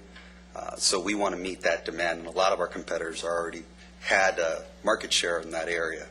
This particular restaurant, I live off of Avenue K and 45th, and this is the closest McDonald's to me. When I head down south, I'm frustrated that it's not open early enough or late when I come back. So it's a great opportunity for McDonald's to capture more, increase revenue. We're running around 20 to 30% on the overnight segment. And as you heard Andrew talk about, it'll add around 8 to 10 more jobs. So that is us. It's the way that they can continue to grow more revenue in that location. Thank you. Thank you for your comments. Other speaker? That's the only one I have in favor, Mr. Chairman. All right. Listing as opposed, Tom Schaffner. I'm sorry, Shocker, is it? Schaffner. I beg your pardon. And welcome. Thanks for the opportunity to speak. And I just have a small handful of concerns. I understand their desire to increase revenue and be open later. I didn't move in next to a fast food restaurant. They moved in next to me. I was here in 1992 in the original conditional use permit hearing. At that time, the seated staff said that because of the proximity of the adjacent dwelling and the potential for loitering, the hours of operation of the restaurant should be restricted from 5:30 a.m. to 11 on Sunday through Thursday and 5:30 to midnight on weekends. I don't think anything has changed on those concerns for the neighbors there. I recognize the names that he said were in favor, and that's fine. There's still plenty of us that this will still continue to impact, and if not for anybody else, for me and my family. And we liked the peace of mind of the original conditional use permit. At this time, I don't think they've addressed any concerns or offered any kind of mitigation that they could control from the extra activity in the parking lot in the middle of the night. Previously, the only amendment I'm aware of to the conditional use permit did offer substantial mitigation. They were able to purchase a very high-tech speaker system. We were no longer affected by what we thought a speaker system could do to the neighborhood, so we all went along with that. This, in particular, I don't think would be a responsible action to allow them to operate 24 hours because I don't think there's any mitigation of our original concerns in the conditional use. So when they decided to operate in this area, they did it with full compliance to a conditional use permit, and I don't believe that anything has changed other than their desire for more revenue. There would be certainly no win for the neighbors, but a win for them. So I don't think at this time they've demonstrated any real, like I say, mitigation to the concerns for this particular conditional use. So they're lucky to be providing the jobs that they are providing. They are located there. They've been operating for over 19 years. They've been a good neighbor. The Marroquins are good people. I've met them on several occasions. I don't have anything against them. I would like the peace of mind to sleep soundly through the evening and not worry about anything from not traffic noise, but stereos, idling cars, possibility of robberies at that hour. So those are my primary concerns. So again, I would appreciate your no vote. Thank you for your comments. When you, excuse me, may I ask you a question? You spoke of the speaker system that was conditioned previously and seems to be working okay? Yeah, I'm quite impressed with that. And like I say, that was a mitigation of our concerns, and so no harm, no foul there. I feel that was a good idea.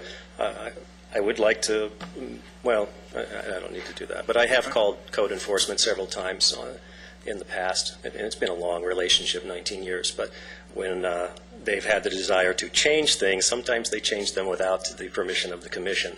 I'm happy that we're able to address this concern today and either do it legally or not do it at all. Sometimes it's better to ask forgiveness than permission. Yes. What was the nature of your complaints to code enforcement? Actually, I sent out to the neighbors quite some time ago I brought it here, but it was on the speaker system and hours of operation. They did put up a banner, I think it said operating now till 2 a.m., and we're doing that quite regularly. And I called several times. I can't remember when my calls began, but as of July 21st of that year, they finally complied with the city's request to not operate past the hours that they've been conditionally permitted to. And I used to call on the speaker system too. They've installed twice speakers, and this was quite some time in the past, and then took them down. So when they operated till 2 a.m., what did you notice? Just that they were operating, or was there some? You could tell. I could hear that. When I go to bed at night, I'm thinking. You toss, you turn, you wake up, and you think, "What is that?" And you hear the idling cars, and yeah, we do live close to an intersection, and then they go away after they've idled for 30 seconds to a minute, or however long it takes for the light to cycle through. But when they're in a drive-through or just sitting in the parking lot, it's a longer, lingering. You hear talking. You wonder why people are out there. What's brought them into that lot. If they're just loitering, I'd imagine somebody would clear them away. But if they're there because they're customers, then they linger. All right, thank you. Anything further from anyone? All right, thank you for your comments, sir. We have other speakers. Mr. Ludicky? Yes, Len St. John. Mr. St. John, good evening and welcome. Ladies and gentlemen, I appreciate the time you're giving me to speak a little bit. I am one of the homeowners that is directly adjacent to the property that McDonald's used to own and then subsequently sold to the developers for that little strip mall that's there. We own about 50% of the north-facing property, the property line between us and the McDonald's, the original McDonald's property. Originally, going back, we're a resident there. We've been there a little bit longer than Tom. We moved in 1989, and there was no McDonald's, as he said. There was nothing. It was supposed to be originally a French restaurant. That was how the original coding was changed from residential to commercial. They told us it was going to be a nice little French restaurant, and it wasn't. They got the McDonald's in. Going back to the conditional use permit, 9206, the conditions that were laid out by the commission, there's a few of them that McDonald's has not complied with. I object to the 24-hour a day. We have a major problem with the boom boxes, the noise that goes through, the kids. If you look at the map and look at the way the property is, in the corner, the northwest corner that butts up against my property, and it's near Tom's, it's a place for the kids to hide. There's drug deals that go on back there now. The 20-foot abutment that we were supposed to have for security was not designed properly. If you look on L, on the street facing of L, as you come into McDonald's, it's easy for kids to get in and go all the way through and be hidden back by the strip mall. So there's stuff. We've called the police several times. I had a running joke because someone on the planning commission was named Brian St. John. So he and I had several discussions, and I finally gave up. They wouldn't enforce the codes. The ones that I'm issuing, the 24-hour day, I'm totally against. They don't need it. It's another 5 hours a day. As it was brought up, they were objecting to it before. They were open till 2 o'clock in the morning. And we hear the kids and the noise, people going through our neighborhoods, late at night with the cars, with the noise going through our cul-de-sac. And we're against that. Along with that, we have a major issue for safety. Personally, we have a developmentally disabled daughter. And with the number of kids that we've caught in the back and the problems with the drugs that are going on there, and the fact that a lot of this is hidden back there, this is just going to add more fuel to the fire. It's going to give us more concerns. We've had people jump our fence a few times. We've called the police a few times. As Tom said, they've had enough. They make St. their John, money. thank you for your comments. Your time's expired. Appreciate it. Thank you, sir. Anyone have any questions of the speaker? Mr. St. John, there may be a question. Pardon me, Mr. St. John. I just have one question. You mentioned the drug deals and that sort of thing. Do you know that there are documented cases or arrests that have been made, or? That I don't know. That I don't know. I've gotten to the point where I keep my wife and my daughter in the house. You know, we hear it. I've seen it back there. And I say the drug deals. I'm assuming they're drug deals. Okay, that's what I'm trying to understand. That's an assumption on my part. Based on at 2 o'clock in the morning or 1 o'clock in the morning, you got kids and the smoke is going and, you know. Okay. I would assume they're smoking dope back there. Okay, that was the only question. Thank you. Okay. Thank you, sir. We have another speaker, Mr. Ludicky. Yes, Mr. Chairman. No statement of favor or opposed. Nicole Parsons. Ms. Parsons. Welcome again.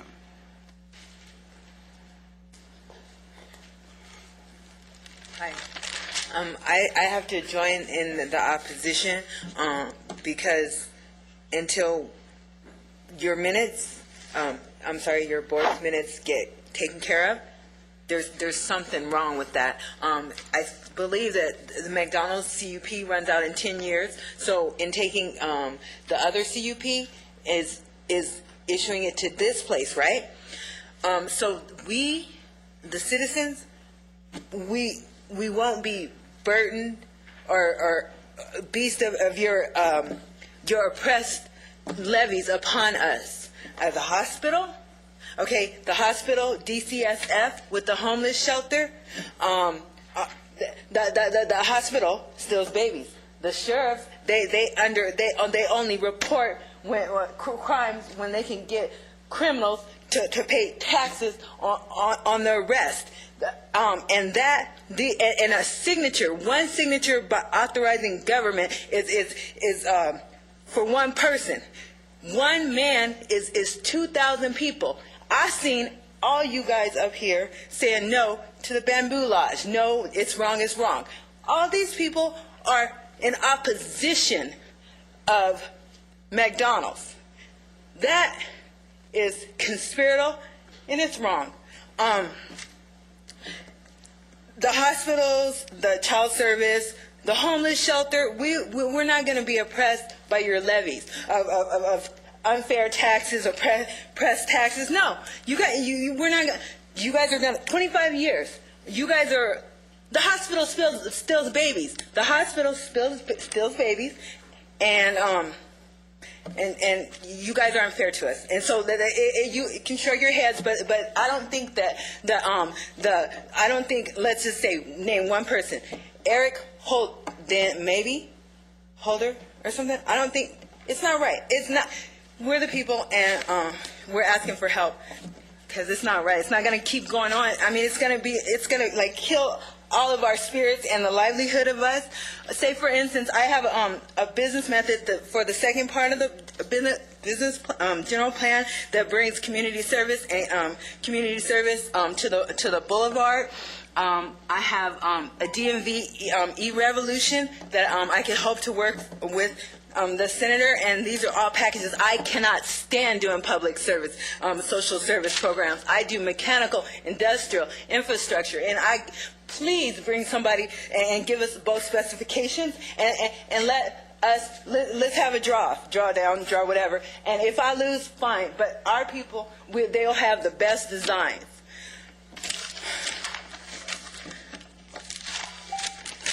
Thank you for your comments.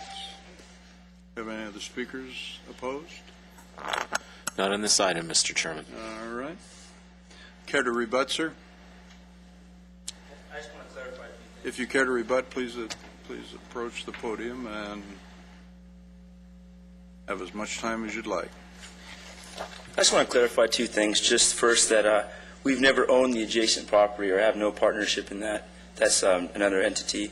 And the second thing is Only drive-through will be open, so there shouldn't be a problem with any loitering.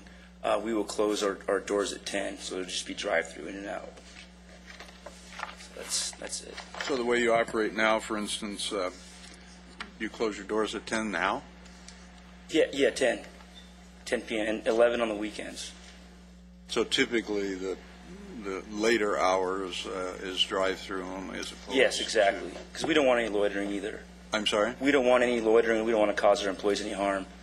So that's the purpose behind that. All right. And I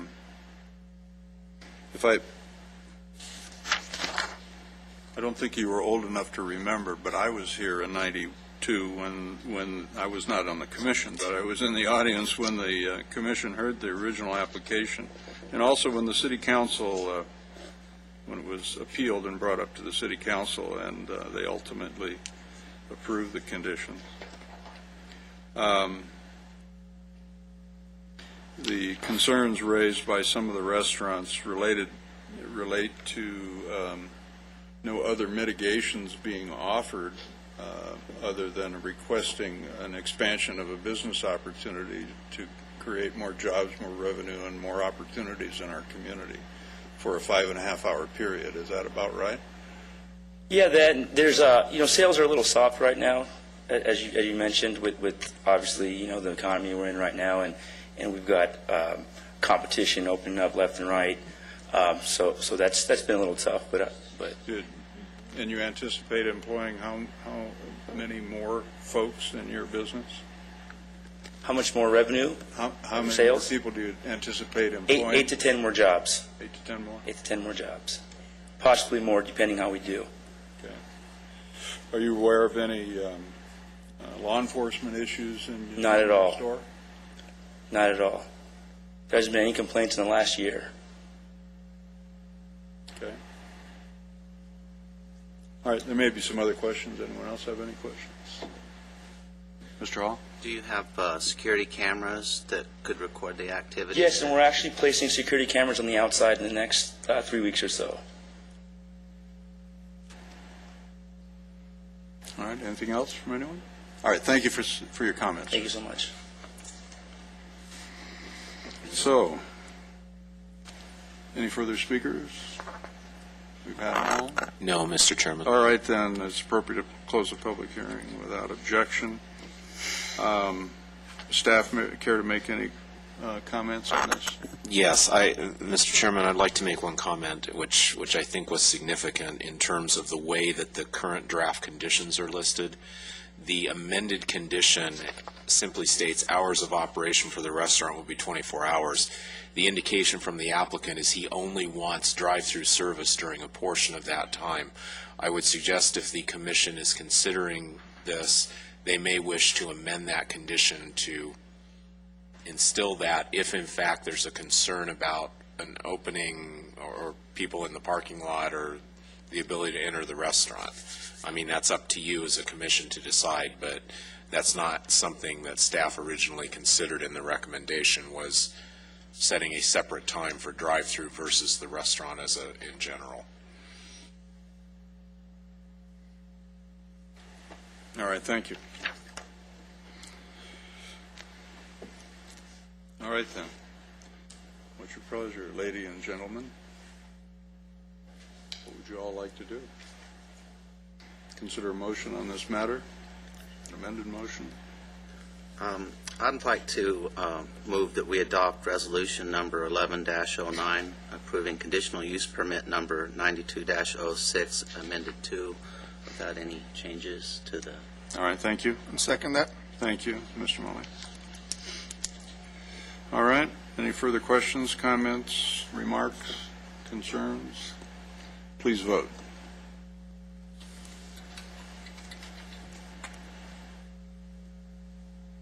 I voted. However, how did you vote? I voted. I think it's doubled up under Mr. Hall. Did you vote yes or no? I voted yes. Yes. All right. So motion passes 6-0. Beg pardon? You did. You voted no. Yeah. 5-1. So it's 5-1 with Commissioner Traciano absent. All right. Thank you. The next, or the last action item is tentative track map number 69124. So without objection, the public hearing is open.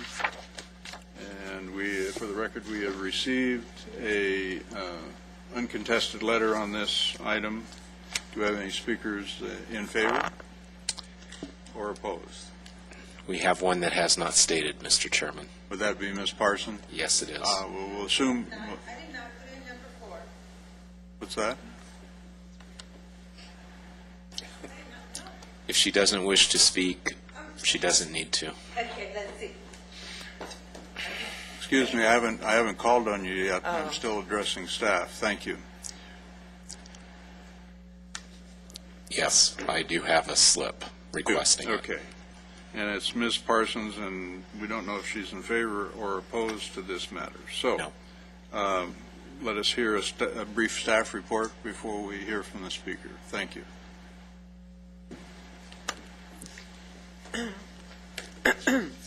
Chairman Vos and Commissioners, the property is located, it's about 5 acres located on the south side of L10, approximately 290 feet west of 35th Street West. Currently, there are 2 houses that sit on 2 lots, and they want to subdivide the property into 4 single-family lots. And that's pretty much it. That concludes my report. Thank you. And we did receive a corrected item on the condition list. There was a typographical error on item number 8 under the environmental conditions, and it should have read 30 days as opposed to a week, which coincides with the environmental mitigation monitoring plan, Exhibit A. All right, then, let's hear from the speaker, Ms. Parsons. Hi, okay. Well, like I said, but the programs this season, they're supposed to be infusion and injection programs. So you heard of those, right? So that's the ones that we're supposed to be doing. And then I wanted to let you guys know that I do it more often now. I put like identifiers or whatever in my. It's not identifiers, but into my designs. Like I've been sort of making it sometimes I say volatile or whatever, but I can tell you from the live, work, and play design, right? Okay, because in the year, I'm not trying to go back because I didn't ask to speak on this. Okay, the year that I live in the place that we. If you don't want to speak on this, then you can be excused. No, live in the place we live and work. All right, go and right now, ahead. yeah, you know that song, live in the place that we work. Okay, well that's how the Live, Work, and Play, because it was around 2006 and 2007 that song was on the radio. Okay, and then the first time I came to council, I wrote on the paper. You can ask Mr. Smith. It said, "I may be your lucky star," but that's what I wrote on the paper. And then this time, right? So this is the series. I'm not gonna write you a silly love song today. Okay. That's it. Thank you. All right, then. Any further comments from staff? No, Mr. Chairman. Not going to be a music critic tonight? All right, then. Without objection, the public hearing is closed. Then we'll consider a motion on this matter.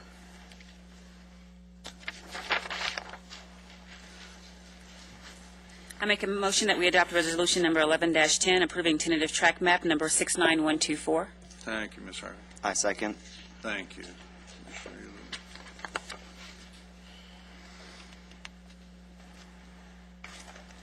All right, then. Any further questions or comments? Please vote.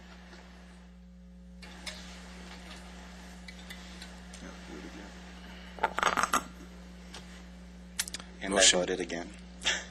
Motion passes. I think it's a conspiracy on 6-0. that voting machine. I think it is. 6-0 with Commissioner Terracciano absent. All right, then. That concludes our action items for this evening. Director's announcements. None, Mr. Chairman. All right, thank you. The Commission's agenda, we have a couple of items tonight. The first item was brought forward, a suggestion by Commissioner Terracciano, who, as we mentioned, was unable to attend this evening. It has to do with our sign regulations in Section 17.12.150, which is the commercial zoning regulations as it relates to projecting signs. And Commissioner Terracciano provided us with written comments relative to that matter. So if it's your pleasure, lady and gentlemen, we can ask staff to schedule a work study for us at maybe our September meeting relative to our signing ordinances and regulations, and if it's okay with everyone, if you have some concerns and wish to review this Section 17.12, you may want to email Mr. Ludicky or Ms. Donovan with your concerns so they can put a work study program together for us. Would that be about right? Yes, I think that would be the appropriate way to go. Although specifically Commissioner Terracciano is talking about this, if there are any other issues that you as a commission would also like to address at that time, you can indicate them to us and we'll include them. Also, Mr. Chairman, you do have a couple of speakers on this item, so when you're... Even though it's not, okay. It's not an action item, so we... No, it is not. However, it is agendized. Right. Okay. It would be my suggestion and recommendation of the members to communicate with staff, whatever method they choose. Emails tend to work fairly well. However, you shouldn't email all the commission because that could be considered a non-agendized meeting. Wouldn't that be correct, Mr. Adams? So you would direct your comments to Mr. Ludicky and Ms. Donovan. I'd reviewed one thing, Mr. Ludicky, I think would be helpful. The codes and regulations of the city are available on the city website. However, you cannot, you can print them, but you can't save them. So to work with them, it becomes a challenge unless you're online all the time. And the files are rather large, unless we want to purchase them. I don't think we want to purchase them. So maybe somebody could burn a CD and share it with us for those regulations, so it becomes a little more convenient than having to go online and fool around with it, if that's possible, rather than a hard copy.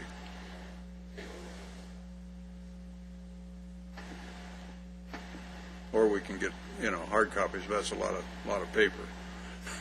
That some of us may not want. But I know we've talked in the past about the business signs and the temporary signs and the banners and all those issues, and it's a very challenging topic. So anyway, so that would be my suggestion. So you say we have speakers on this? Have two cards, Mr. Chairman. All right. Well, let's hear them. Nicole. Ms. Parsons.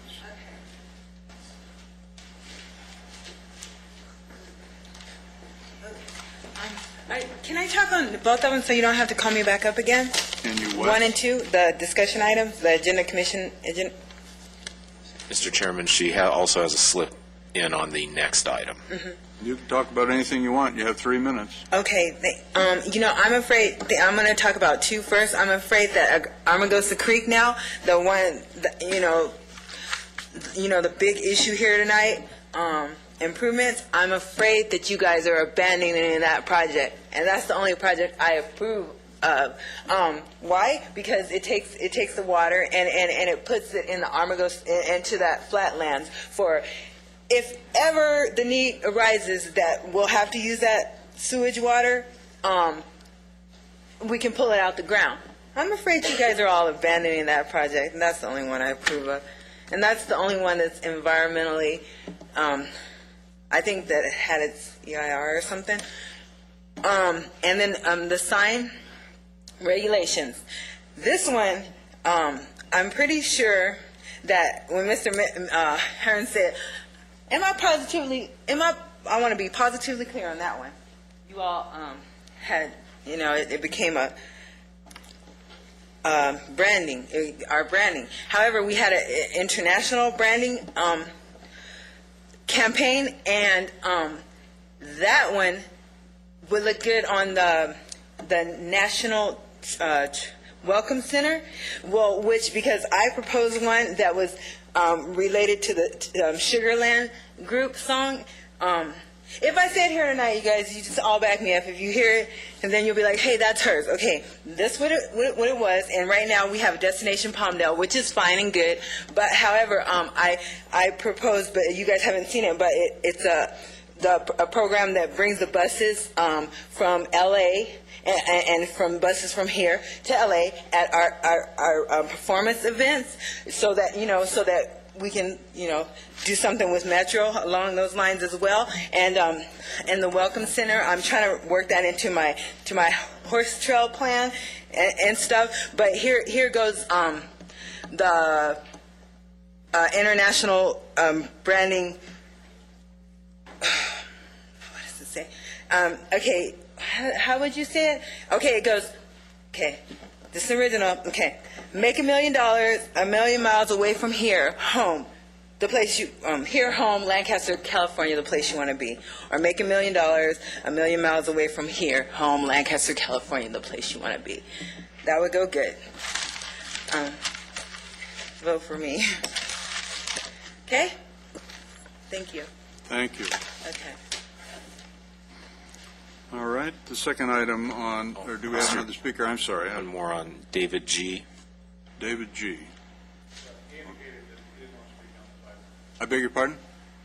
He decided not to speak on this particular. All right, thank you. All right, the next item is discussion of the Amargosa Creek improvements. Commissioner Hall had brought this item forward. Mr. Hall?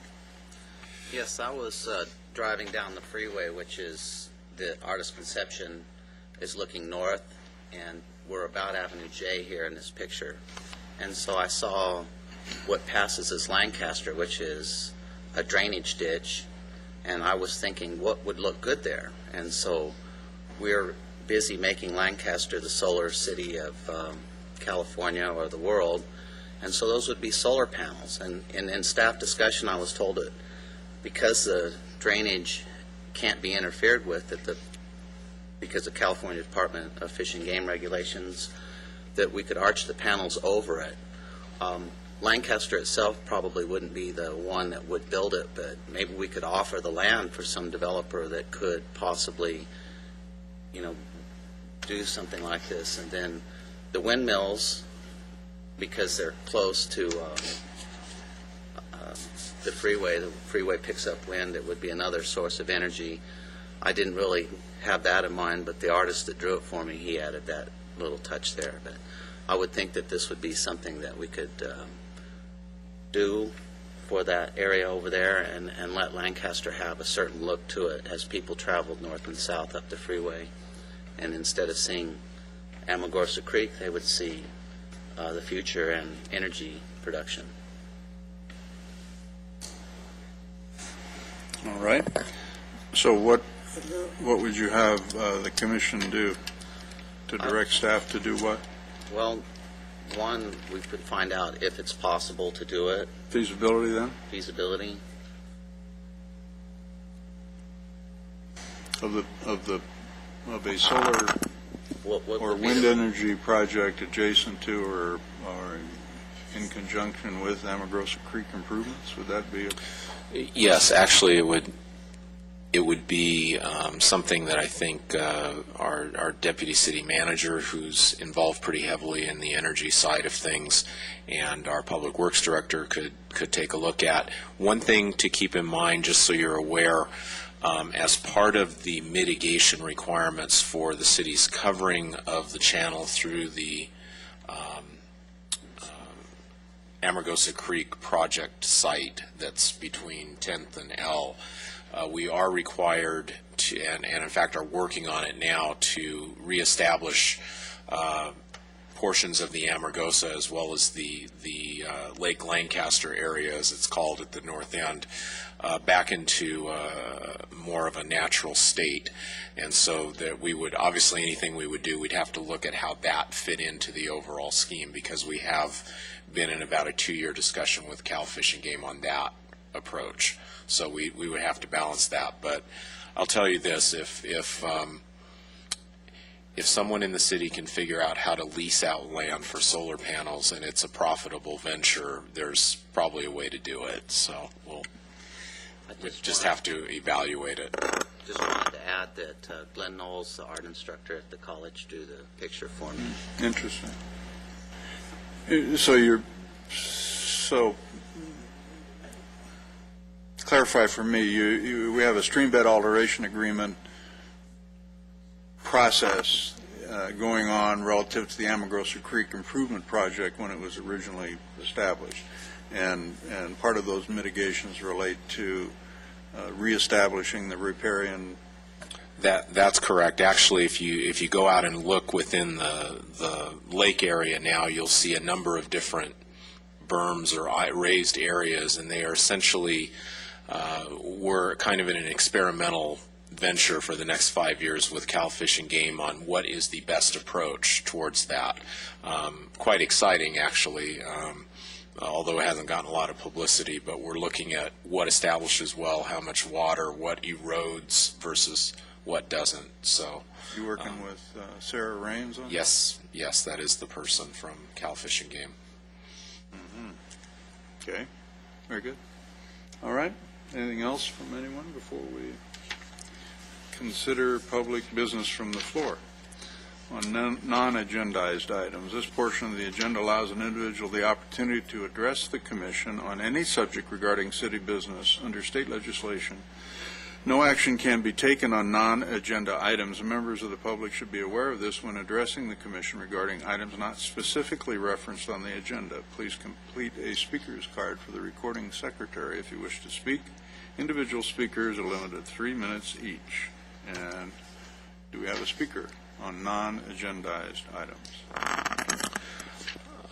We'll have a look, Mr. Chairman. All right, thank you.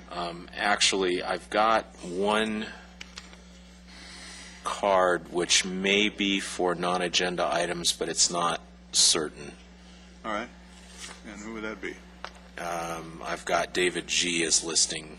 I don't know if he's got David non-agenda, G. and I've got one additional. All right, very good. David G., welcome. You're speaking on non-agendized items, right? Correct. Welcome. Go right Good ahead. afternoon. It's my first planning commission meeting, so I got a lot to catch up. I feel that it's a duty for every citizen to be here and participate on every item, every agenda, every topic for discussion. I believe that even some items don't have to be agendized or whatnot for people to speak on them according to the Ralph M. Brown Act. I think it's any topic up for discussion. I'll get the language, I'll bring it here, and if I see any violations of it, I will point it out. Congratulations. Any private school is rated the best as opposed to public school. So any new private school opening up is great for the community. It actually gives a place for kids to learn, and the teachers, the amount of time for them to teach the kids. And I just think it's a good idea. It's kind of sad, though, that code enforcement already cited the people that were getting their property, like having holes in their plastic or whatnot with concerning their lawns and stuff like that, and not maybe addressing it to them first, knocking on their door and pointing out. Instead, they're just mailing them citations or warnings. It's kind of intimidating when people get that. I've seen them at the neighborhood revitalization in a part of City Hall where they're ticketing for Christmas lights being up right now, which I totally disagree with. And you guys aren't ticketing for that, but yet somebody still got an invoice or a ticket in the mail. And I spoke with that person. I feel that you didn't take this gentleman's or the other gentleman's concerns into consideration at all. You actually seemed to all be in favor already of the McDonald's, allowing them to open up for 24 hours. They obviously are right there in the middle between homes. You can see it. Well, not with that picture, but if you've been there, you can actually see it, and you have residents addressing their concerns about the noise. So during the weekends, when a lot of people are, out and about, they're going to be driving through that parking lot, and there will probably be a lot of noise going through there. And you cut this man off at his 3 minutes, and you didn't allow him to finish his statement. But yet, when the guy came up to rebuttal, you guys said, take all the time you want, or the gentleman Vos did. So I just want to address fairness, man, common sense when it comes to And your time has expired. Thank you for your comments. And do we have another speaker? Len St. John. Mr. St. John, welcome back. Thank you. I appreciate what the young man just said. And let me just clarify. Yeah. In a public meeting and public comments from the floor, you heard what I had to say, and he did too. You can say anything you want to us on any subject you want, but the way the agenda reads, it's non-agenda items. Which is what I'm going to speak on. You can speak on anything you want. Okay. And your 3 minutes. First item I have is we were not given mailed notification of this meeting tonight. I first learned about this afternoon at 4:30. I'm driving home. I happen to come down L.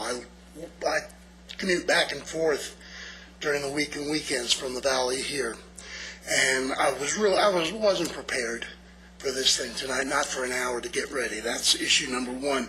My next door neighbor also was opposed. He owns the other 50% of the property on the north boundary. Okay? He's teaching tonight. He's a retired firefighter, and he's over at AV College teaching.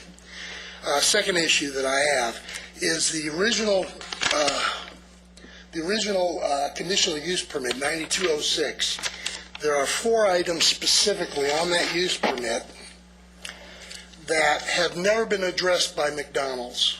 It has nothing to do with the 24 hours. The one that I'm most concerned with is, 2 of them that I'm most concerned with. Number 12, which is the applicant shall provide no loitering signs and on-site monitoring staff to prevent loitering and provide security for the site between the hours of 6 p.m. and closing. Well, now it's not going to close. So, number 2, we've never had any security staff there. There have never been signs posted, no loitering. You can go there and take a look. I brought this issue up with the Planning Commission on several occasions. I've got a letter here that I sent to, he won't remember it, Mr. Lufke, that I sent to specifically addressing this, and nothing's ever been done.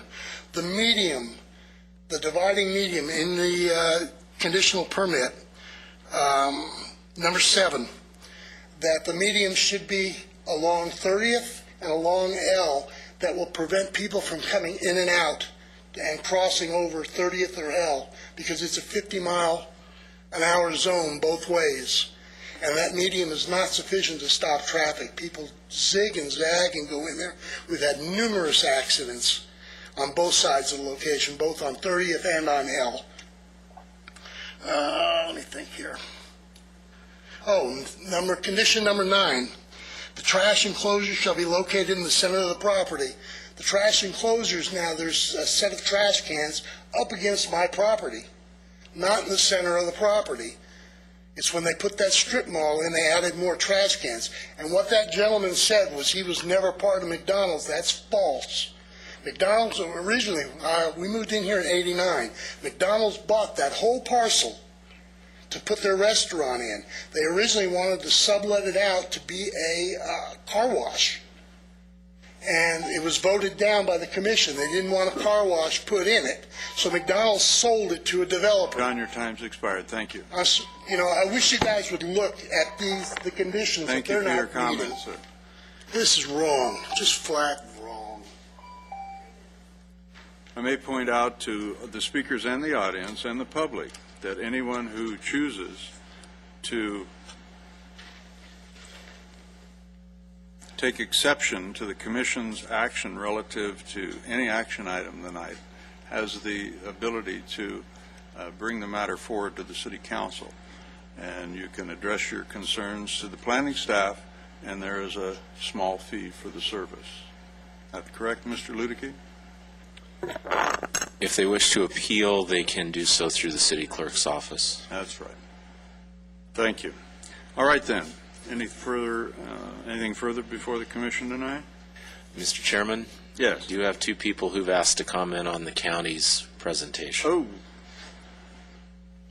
Sorry, I forgot about that. All right. Who would they be besides Ms. Parsons? She is the first one. All right, Ms. Parsons, you come right on up here. How many times have we heard from you tonight? Probably as many times on the agenda, as many items Lost on count. the Go agenda. right ahead and start your comments. Well, I think it's only evident that, like me and Mr. Antonovich may love each other only as much as what you guys can see. But if the oppressions that all of those contractors give us in the city, we don't want none of them. Okay.